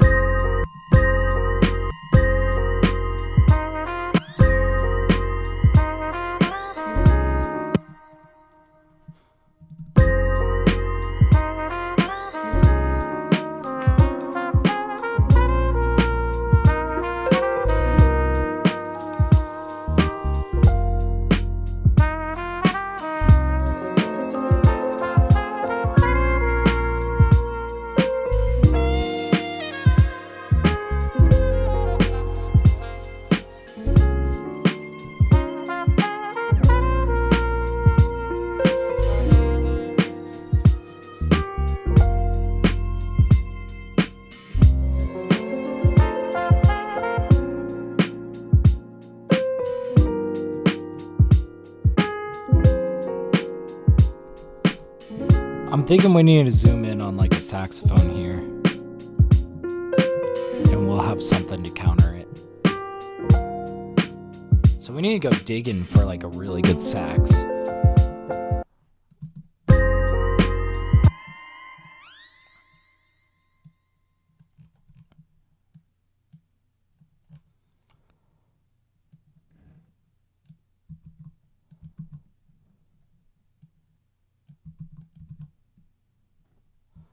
Bro. Copy. Paste. What's going on here? Why is it not copying and pasting? Copy. Paste. Yeah, I don't know. I don't know what was going on there. All right.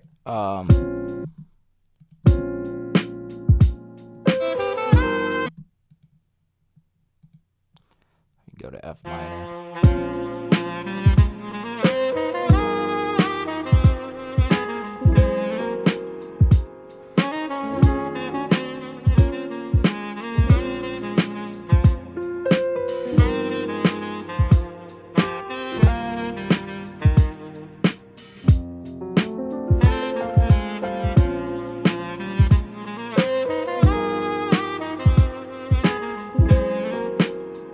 That's not bad.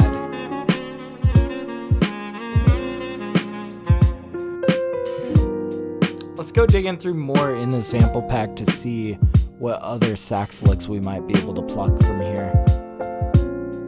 So we sampled that earlier, I think, right? Or no, we didn't use that in this song.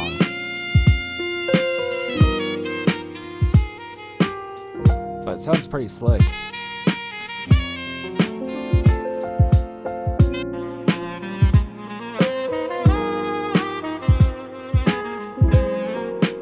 So this is the one we're considering.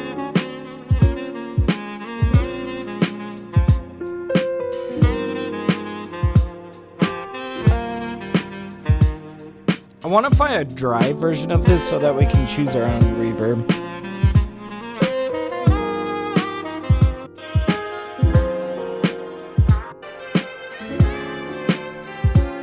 see what else we got here.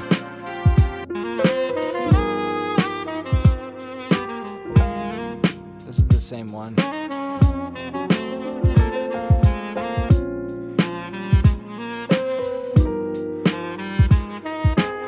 No, it's not.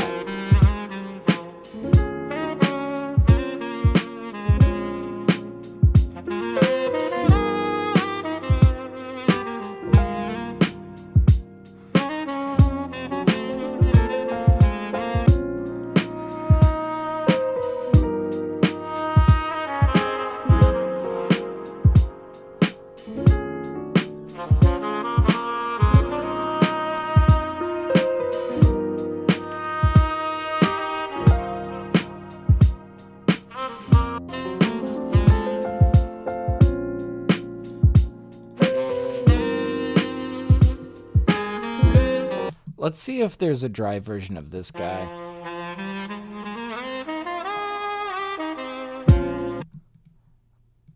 What is this guy called? Beach Walk?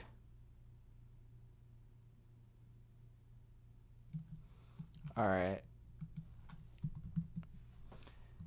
Beach Walk.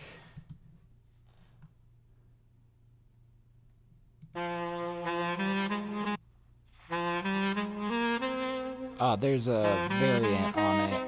That's the variant we heard earlier. Okay, so we're not going to get it without the reverb. We got to work with what we got here. It doesn't sound bad, though, with that reverb. It's just, I prefer to choose my own. But let's get this dressed in.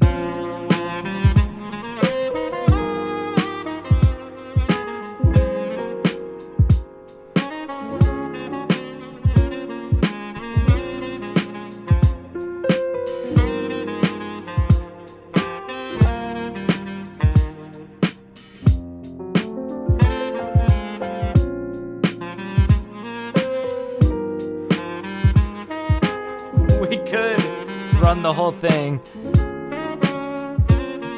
Ba-da-bum-ba-bum-bum-bum. Yeah, and like swap out that bit so we can have a callback to the last one.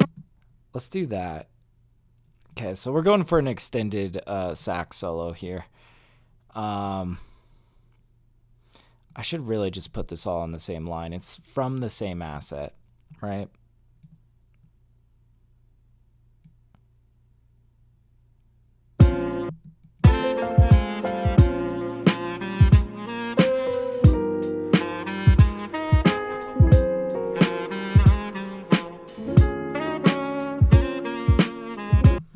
Ba-da-bum-ba-bum-bum-bum.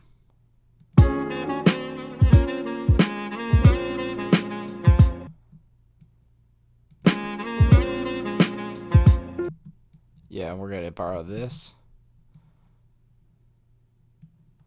and go.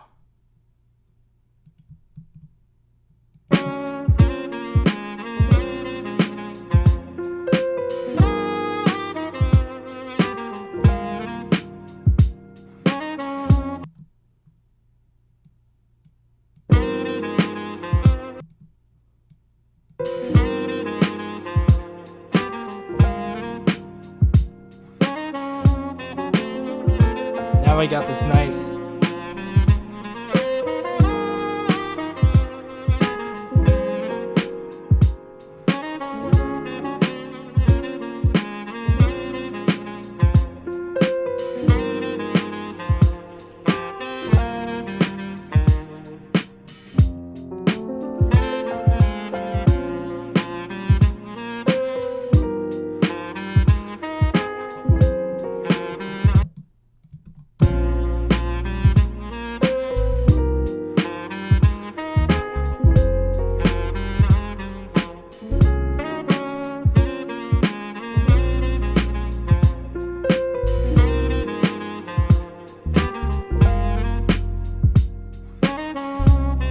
We need a lot more detailing around here. If we're gonna run on this sax lick, we might even pull back in on the second half. Like, where was that? We could start pulling in like this guy. second half.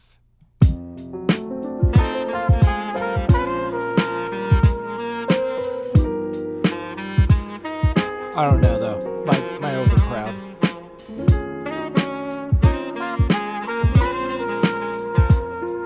Now we don't want to overcrowd that like that. Unless if we were to offset this.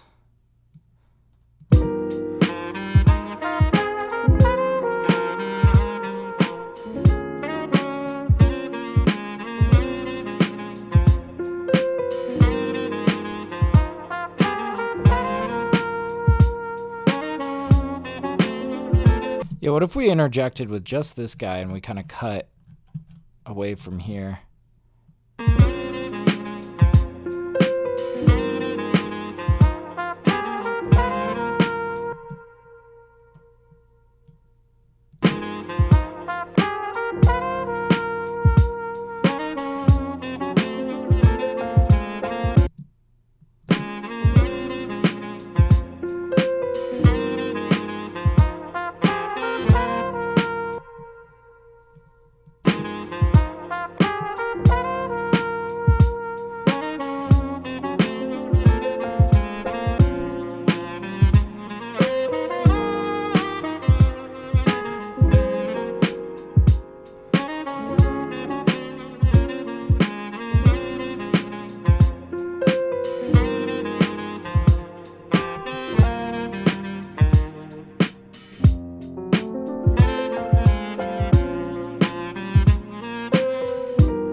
And then we hit them with another little mini bridge that will ultimately walk them back into like this section, I think, with the...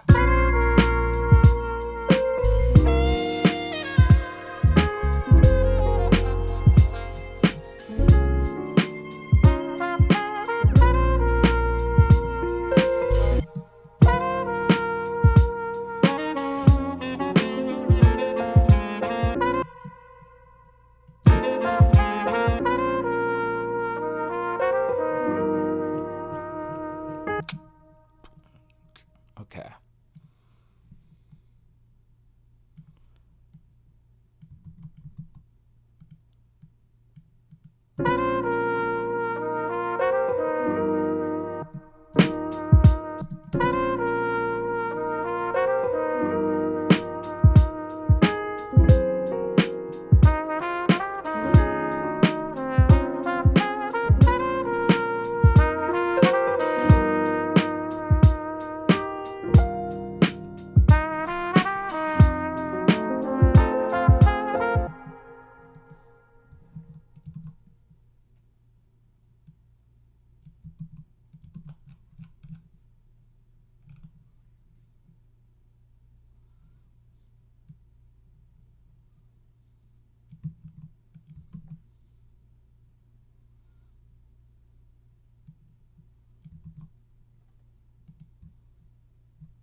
like we could come in with like some like claps in that area, let it hang for a little bit more.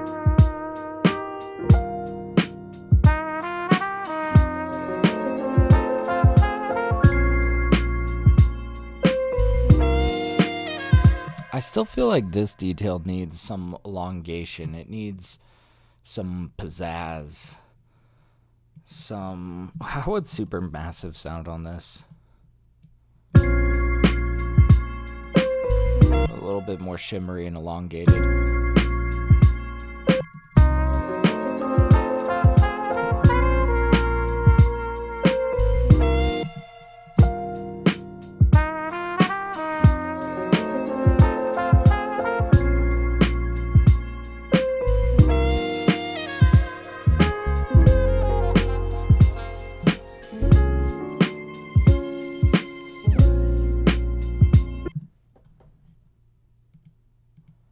And we need to get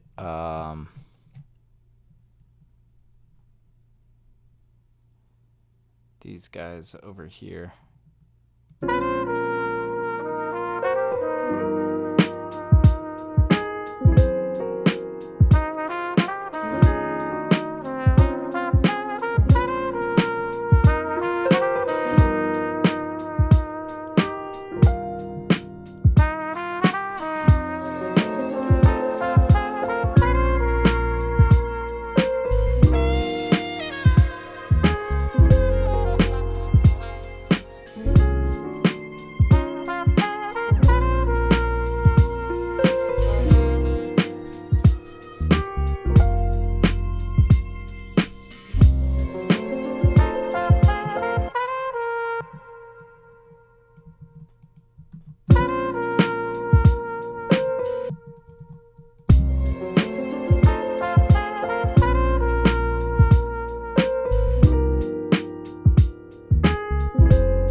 We're like getting there. Okay, now this is a good spot to be in. We've basically filled out the arrangement. Now we need to really tie it all together with all these details. Let's back it out to the beginning and really give it a solid listen through. And I always like to kind of like, when I'm getting too focused on like the nitty gritty here and there, you know, I like to take 10 steps back and look at it at like a normal person would and just see, does anything feel empty? Does anything feel off? Like, let's smooth it all over. I'll save while we listen through this. Here we go.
In this area might need a little bit more counterpoint.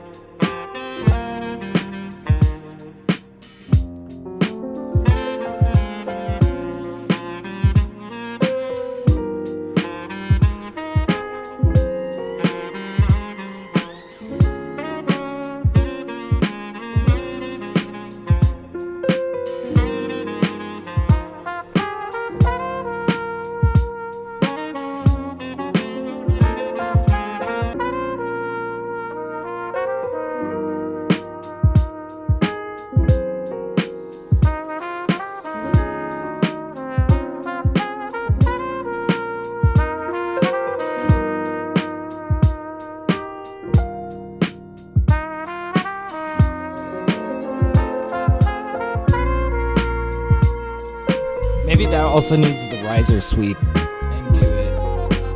Yeah, like we had in the intro.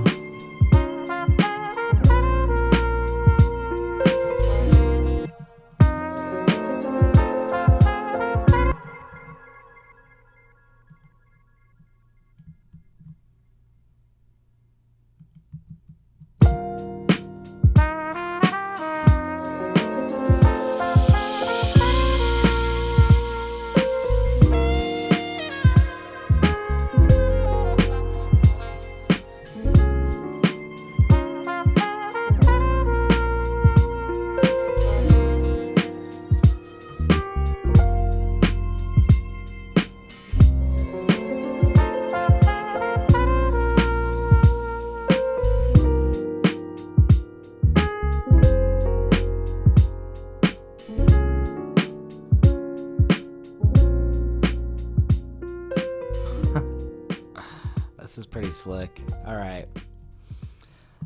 So what can we do around this this solo here?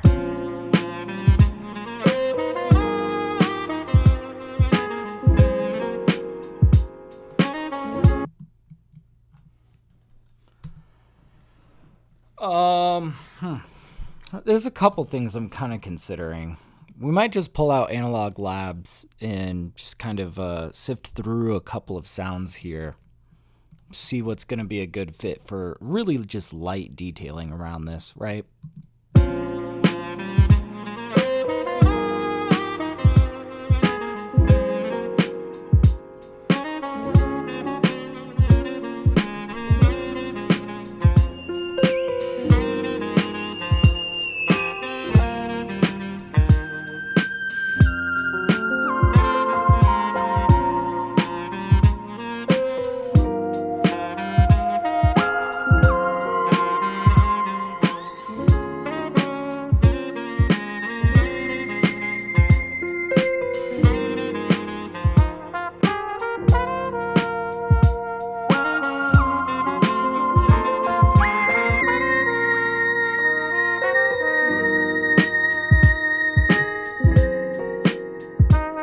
Okay, I kind of like that walk up, but it's like volume is all over the place.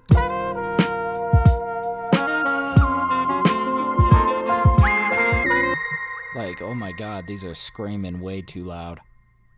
And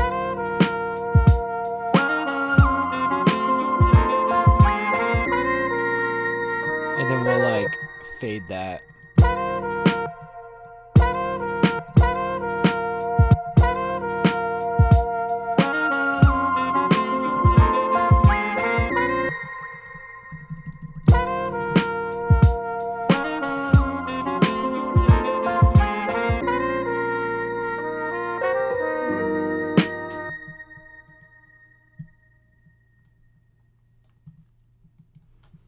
Okay, so then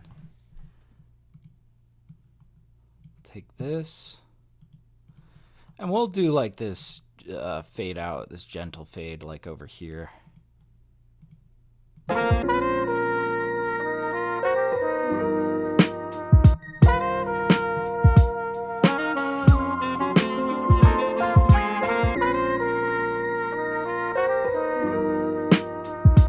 Yeah. Okay, cool. So that's like one detail, right? We've got like the B side of this pretty nicely detailed.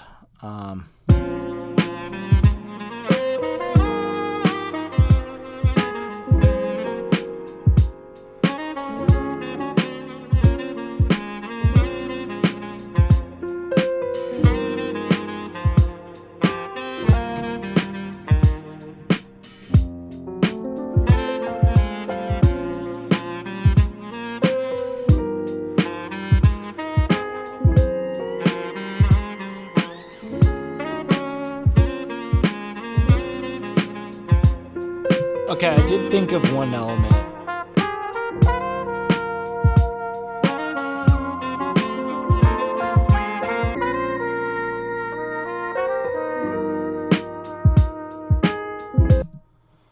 Okay, I thought of one element here. Little chimes to kind of like bring us from the A side of the sax solo into the B side.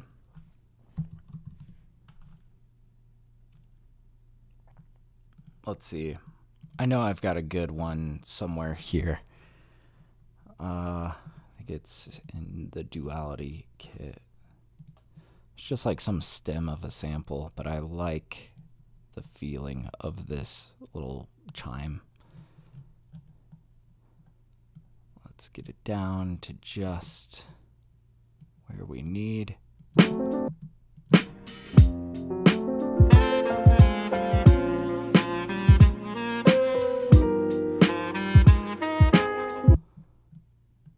And did we let that ring out all the way, or was there, where does it start to come in again?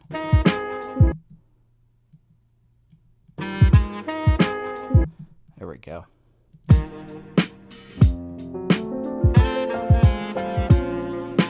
We'll turn this down.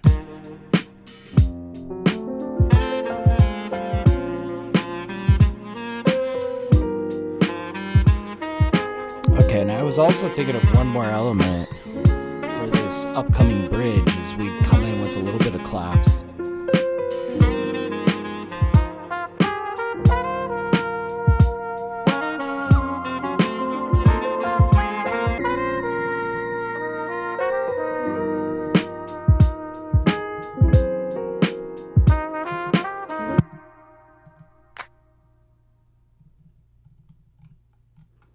What if it was like this, but it's like massively reverbed out?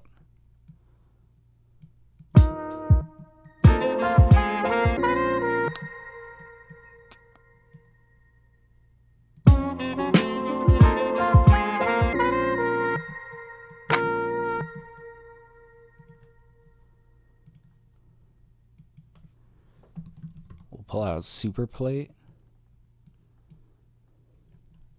and do something stupid like long choir. I really like that as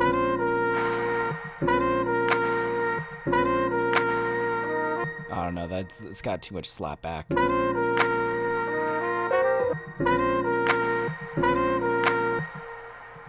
Maybe we do need to go back to the basics.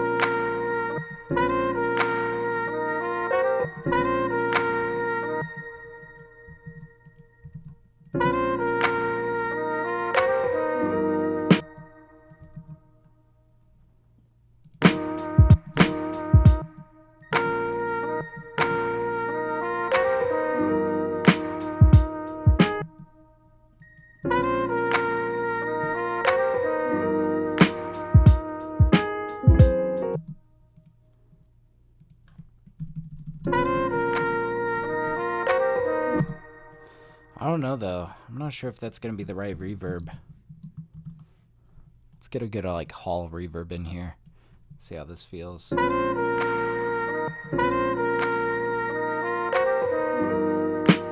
It's too much in the highs. There's gotta be something good in super plate.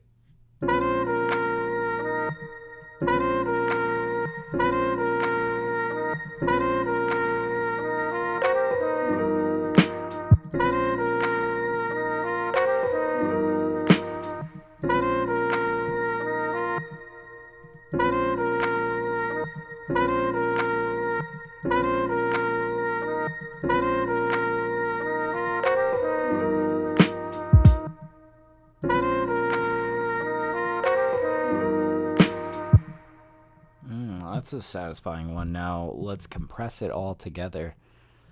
In fact, I might use the 1176 for this one,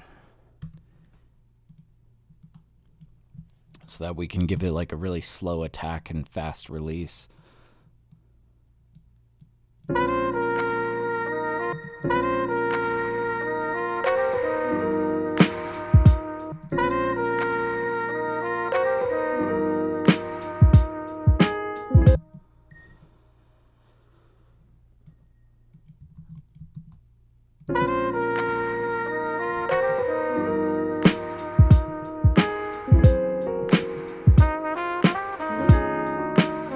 I don't know though.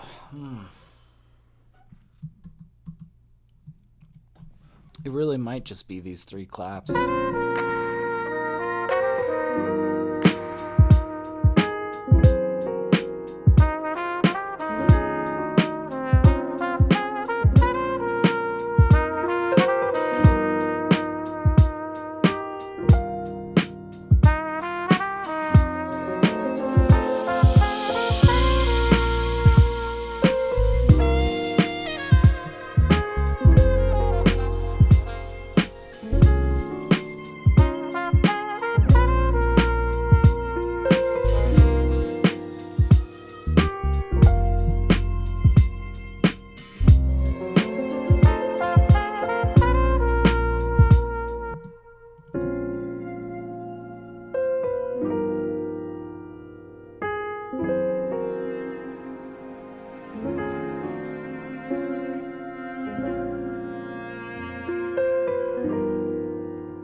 think I need something else to fill in this area.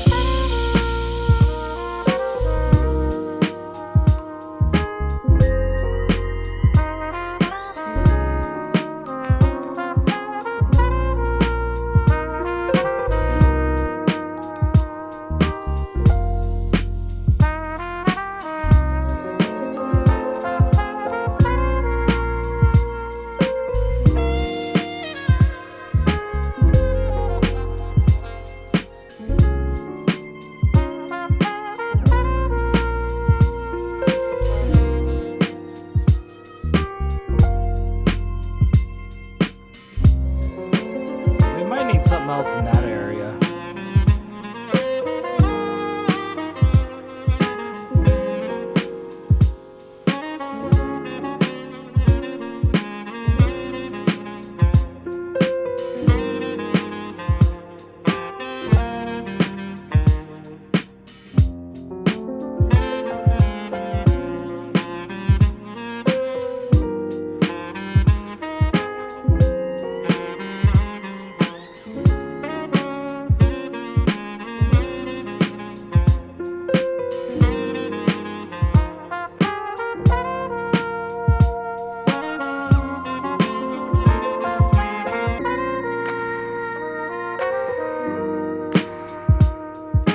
I don't think these are the right kinds of claps.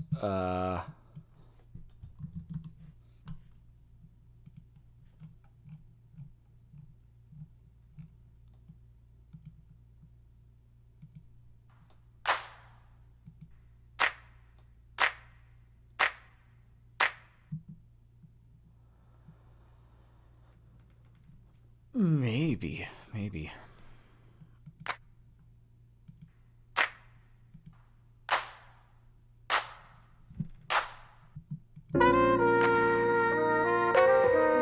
I don't know though, like, I'm like so on the fence about it.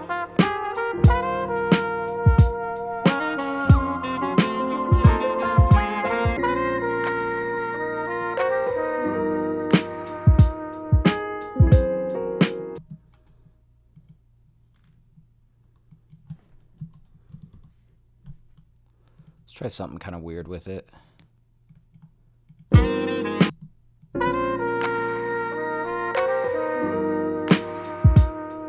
That solved it. That got it to gel with the track. Just threw a vinyl filter on it, and it just cut out a lot of the highs, so it wasn't sticking out there all weird.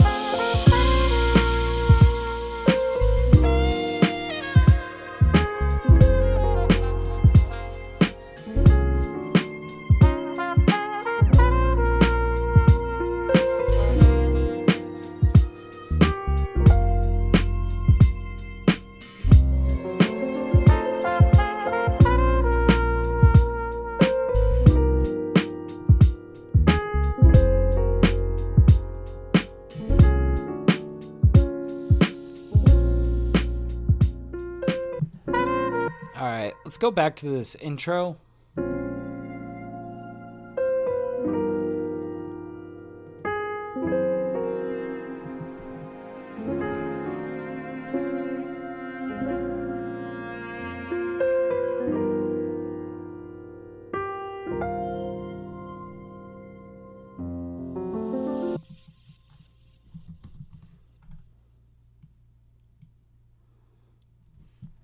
I want to slip in like one little chord in here somewhere.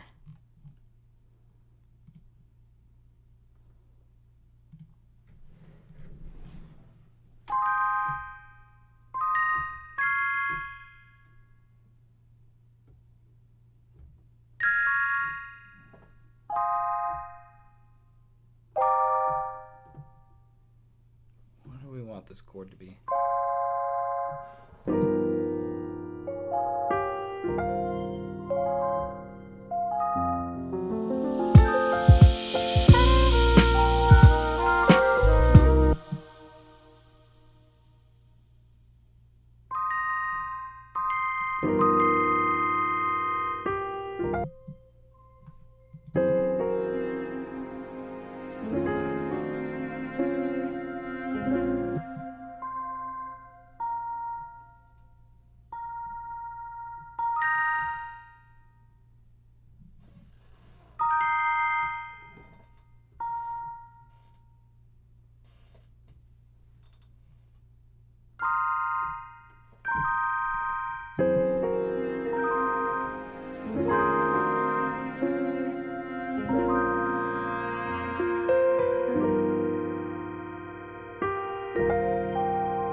gonna set this like way back.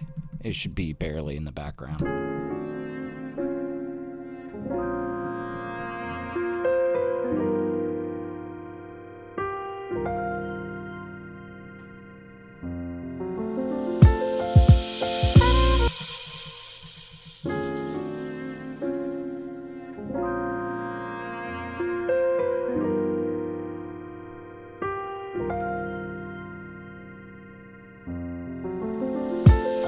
And we need like some sort of ambience in the background. I'm almost feeling like subway station kind of energy here, you know?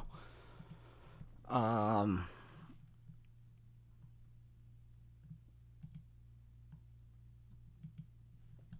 curious if there's anything in Splice that I haven't like sampled in terms of like trains, subways.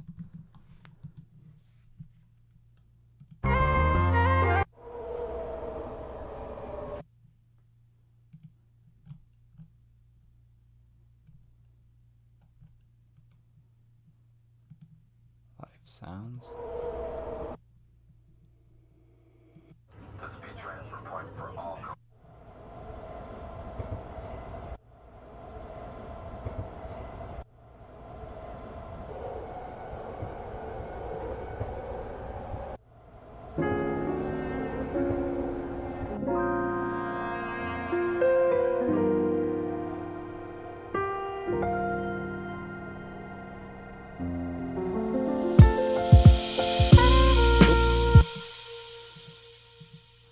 To see how long these are. So this is 41 seconds.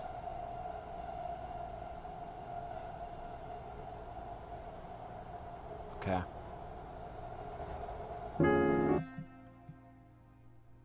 If we had this pretty low key underneath the whole track. The thing is it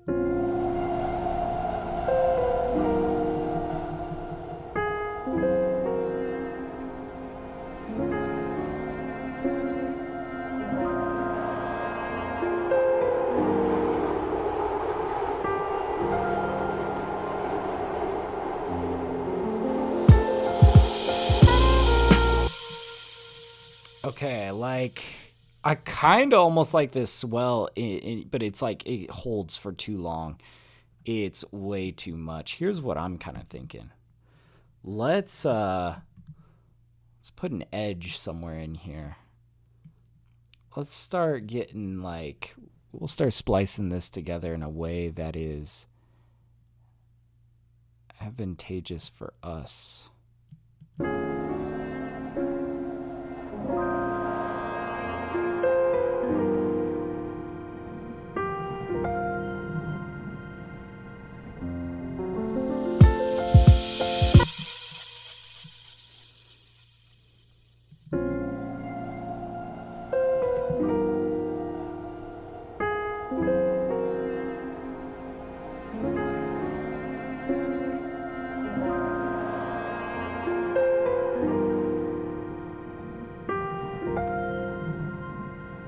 I don't know, I'm not sure if this is the right bit of audio to splice into that, because what do we got over here? It sounds too dark. Yeah, we're getting too much lows, so I'm kind of thinking we splice in the highs from over here, right? And we basically go like yoink.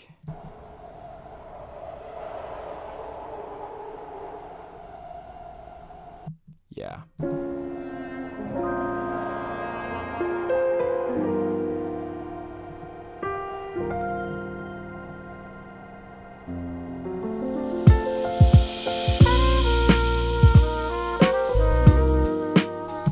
Oh, that's a cool intro. Let's run that together.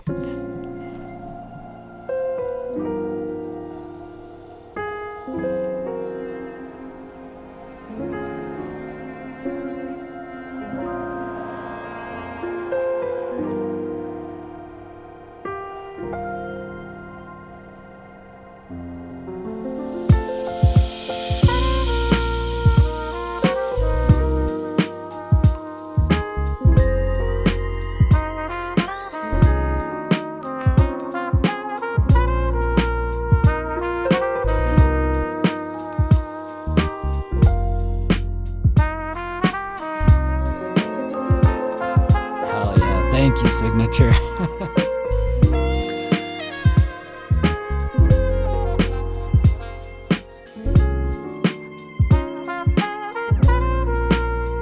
We might want a little bit extra in here. Right here is an area where we could fill it in.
Still feeling like, yeah, we might need a little bit more. Specifically in, which area is it? Right in here.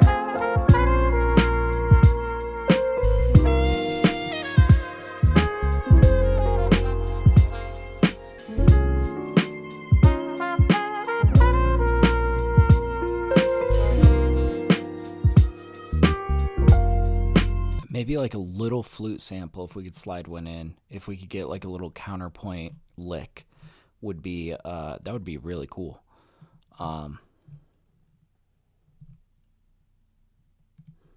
Tiny counterpoint lick, something that's going to keep carrying this tone of like live instrumentation.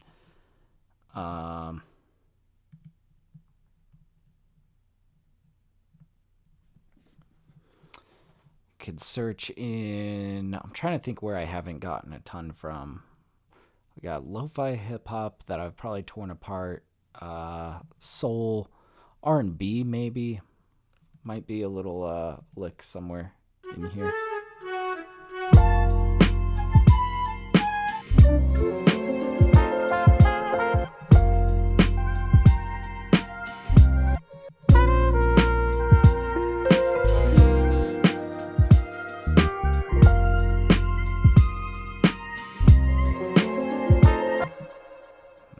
It's not bad. But yeah, a nice trill. Yeah, that's kind of like what I'm aiming for.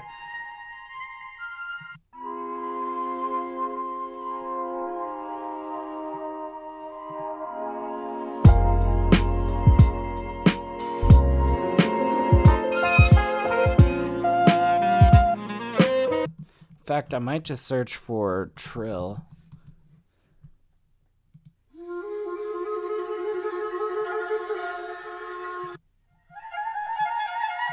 And we can take off the genre.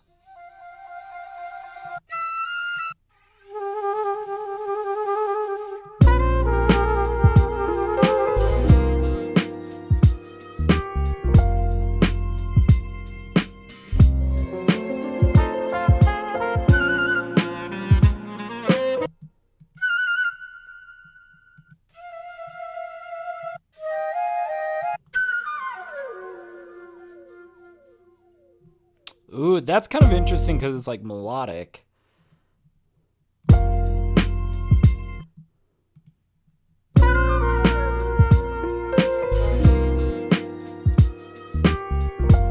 It's not quite the right key signature though. It's a major.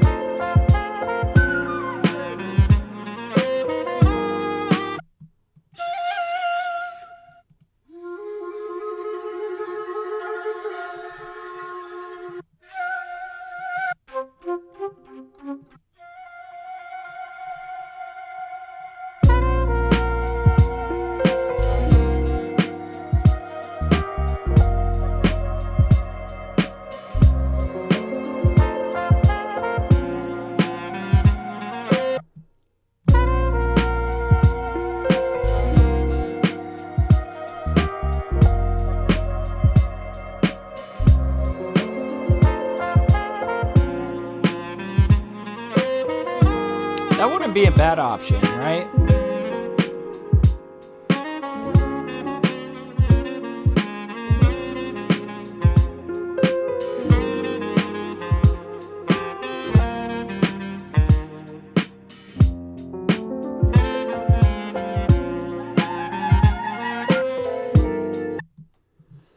Honestly, maybe if I did have something more melodic that I would hope would end in a trill, right? We're kind of feeling...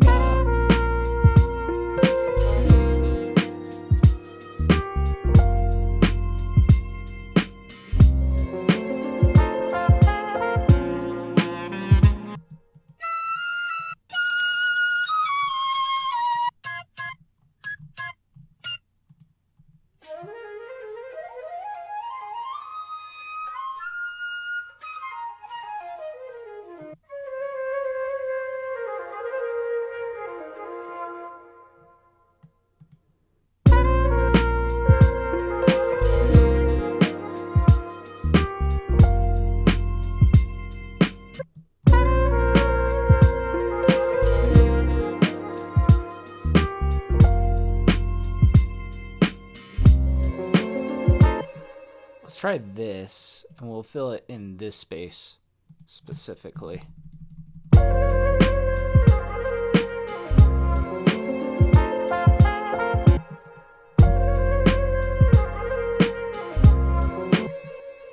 then we'll like delay out the tail end of this. Or maybe just like have a subtle delay over the top of it. Let's see.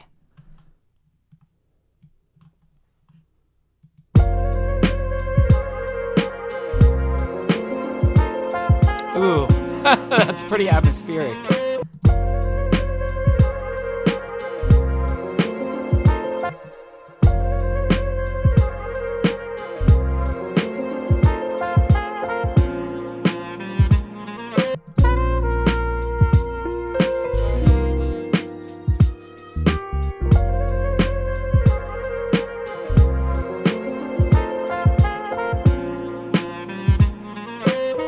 That's it right there.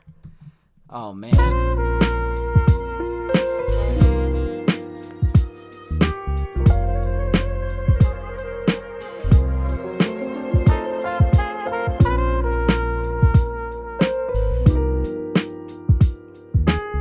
Damn, let's run this back. Let's hear it.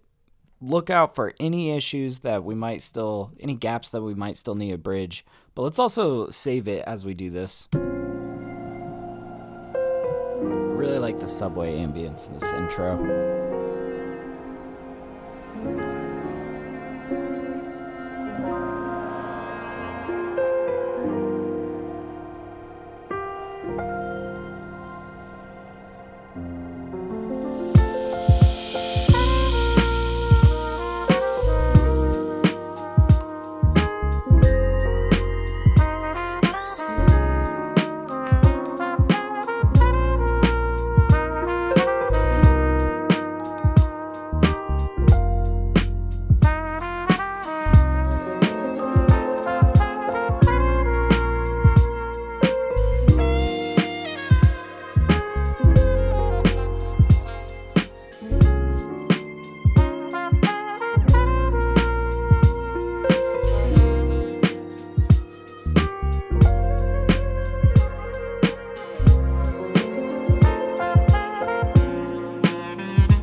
I was also kind of thinking, what if we did have this little trill entering into here?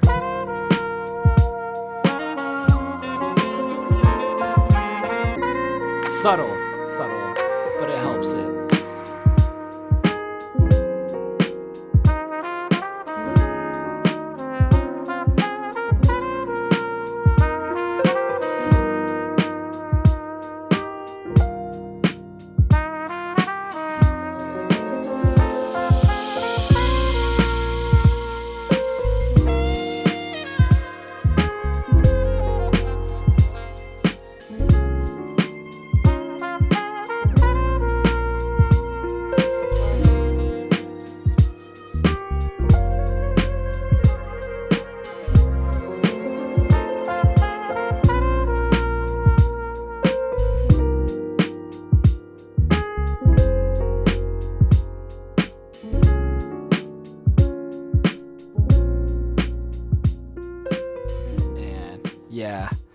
feels up together. Yeah, not lacking. I agree, man. I think this is the track, you know?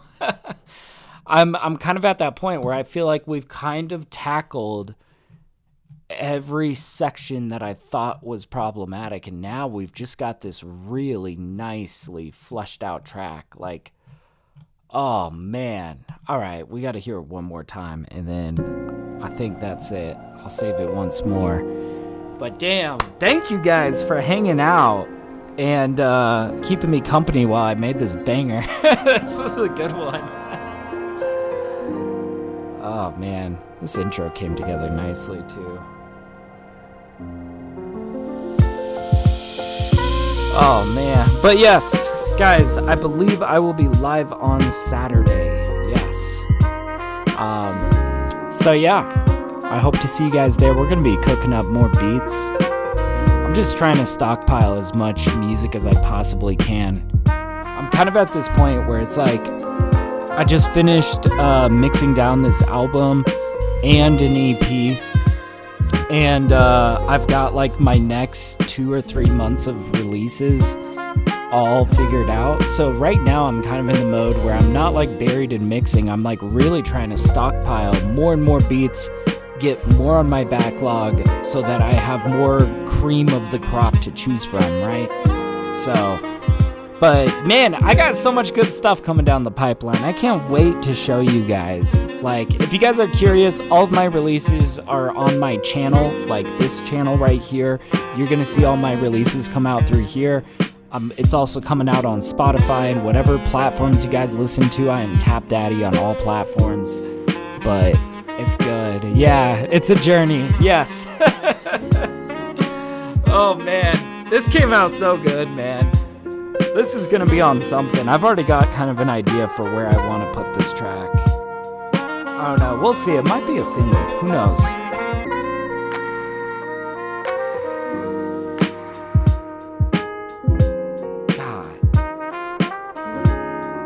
And if you guys haven't yet already, go check out Lady Moon, the big song that everybody knows me from. It just crossed 100K on YouTube. I can't believe it. So, anyways, yes, thank you guys so much for hanging out. Thank you, Signature. Have a good one. Hope you have an amazing day. Yeah, 77 Vans, thanks for popping in, dude. Everybody else that's been watching, I really appreciate you guys hanging out, watching me cook beats. And we'll do it again on Saturday. So definitely come through. Gonna be making more bangers. And you never know what these tracks are gonna end up on. You might be hanging out for the session where we make our next hit, you know? So anyways, I will bid you guys adieu. My name is TapDaddy, and until next time, happy producing. Peace out.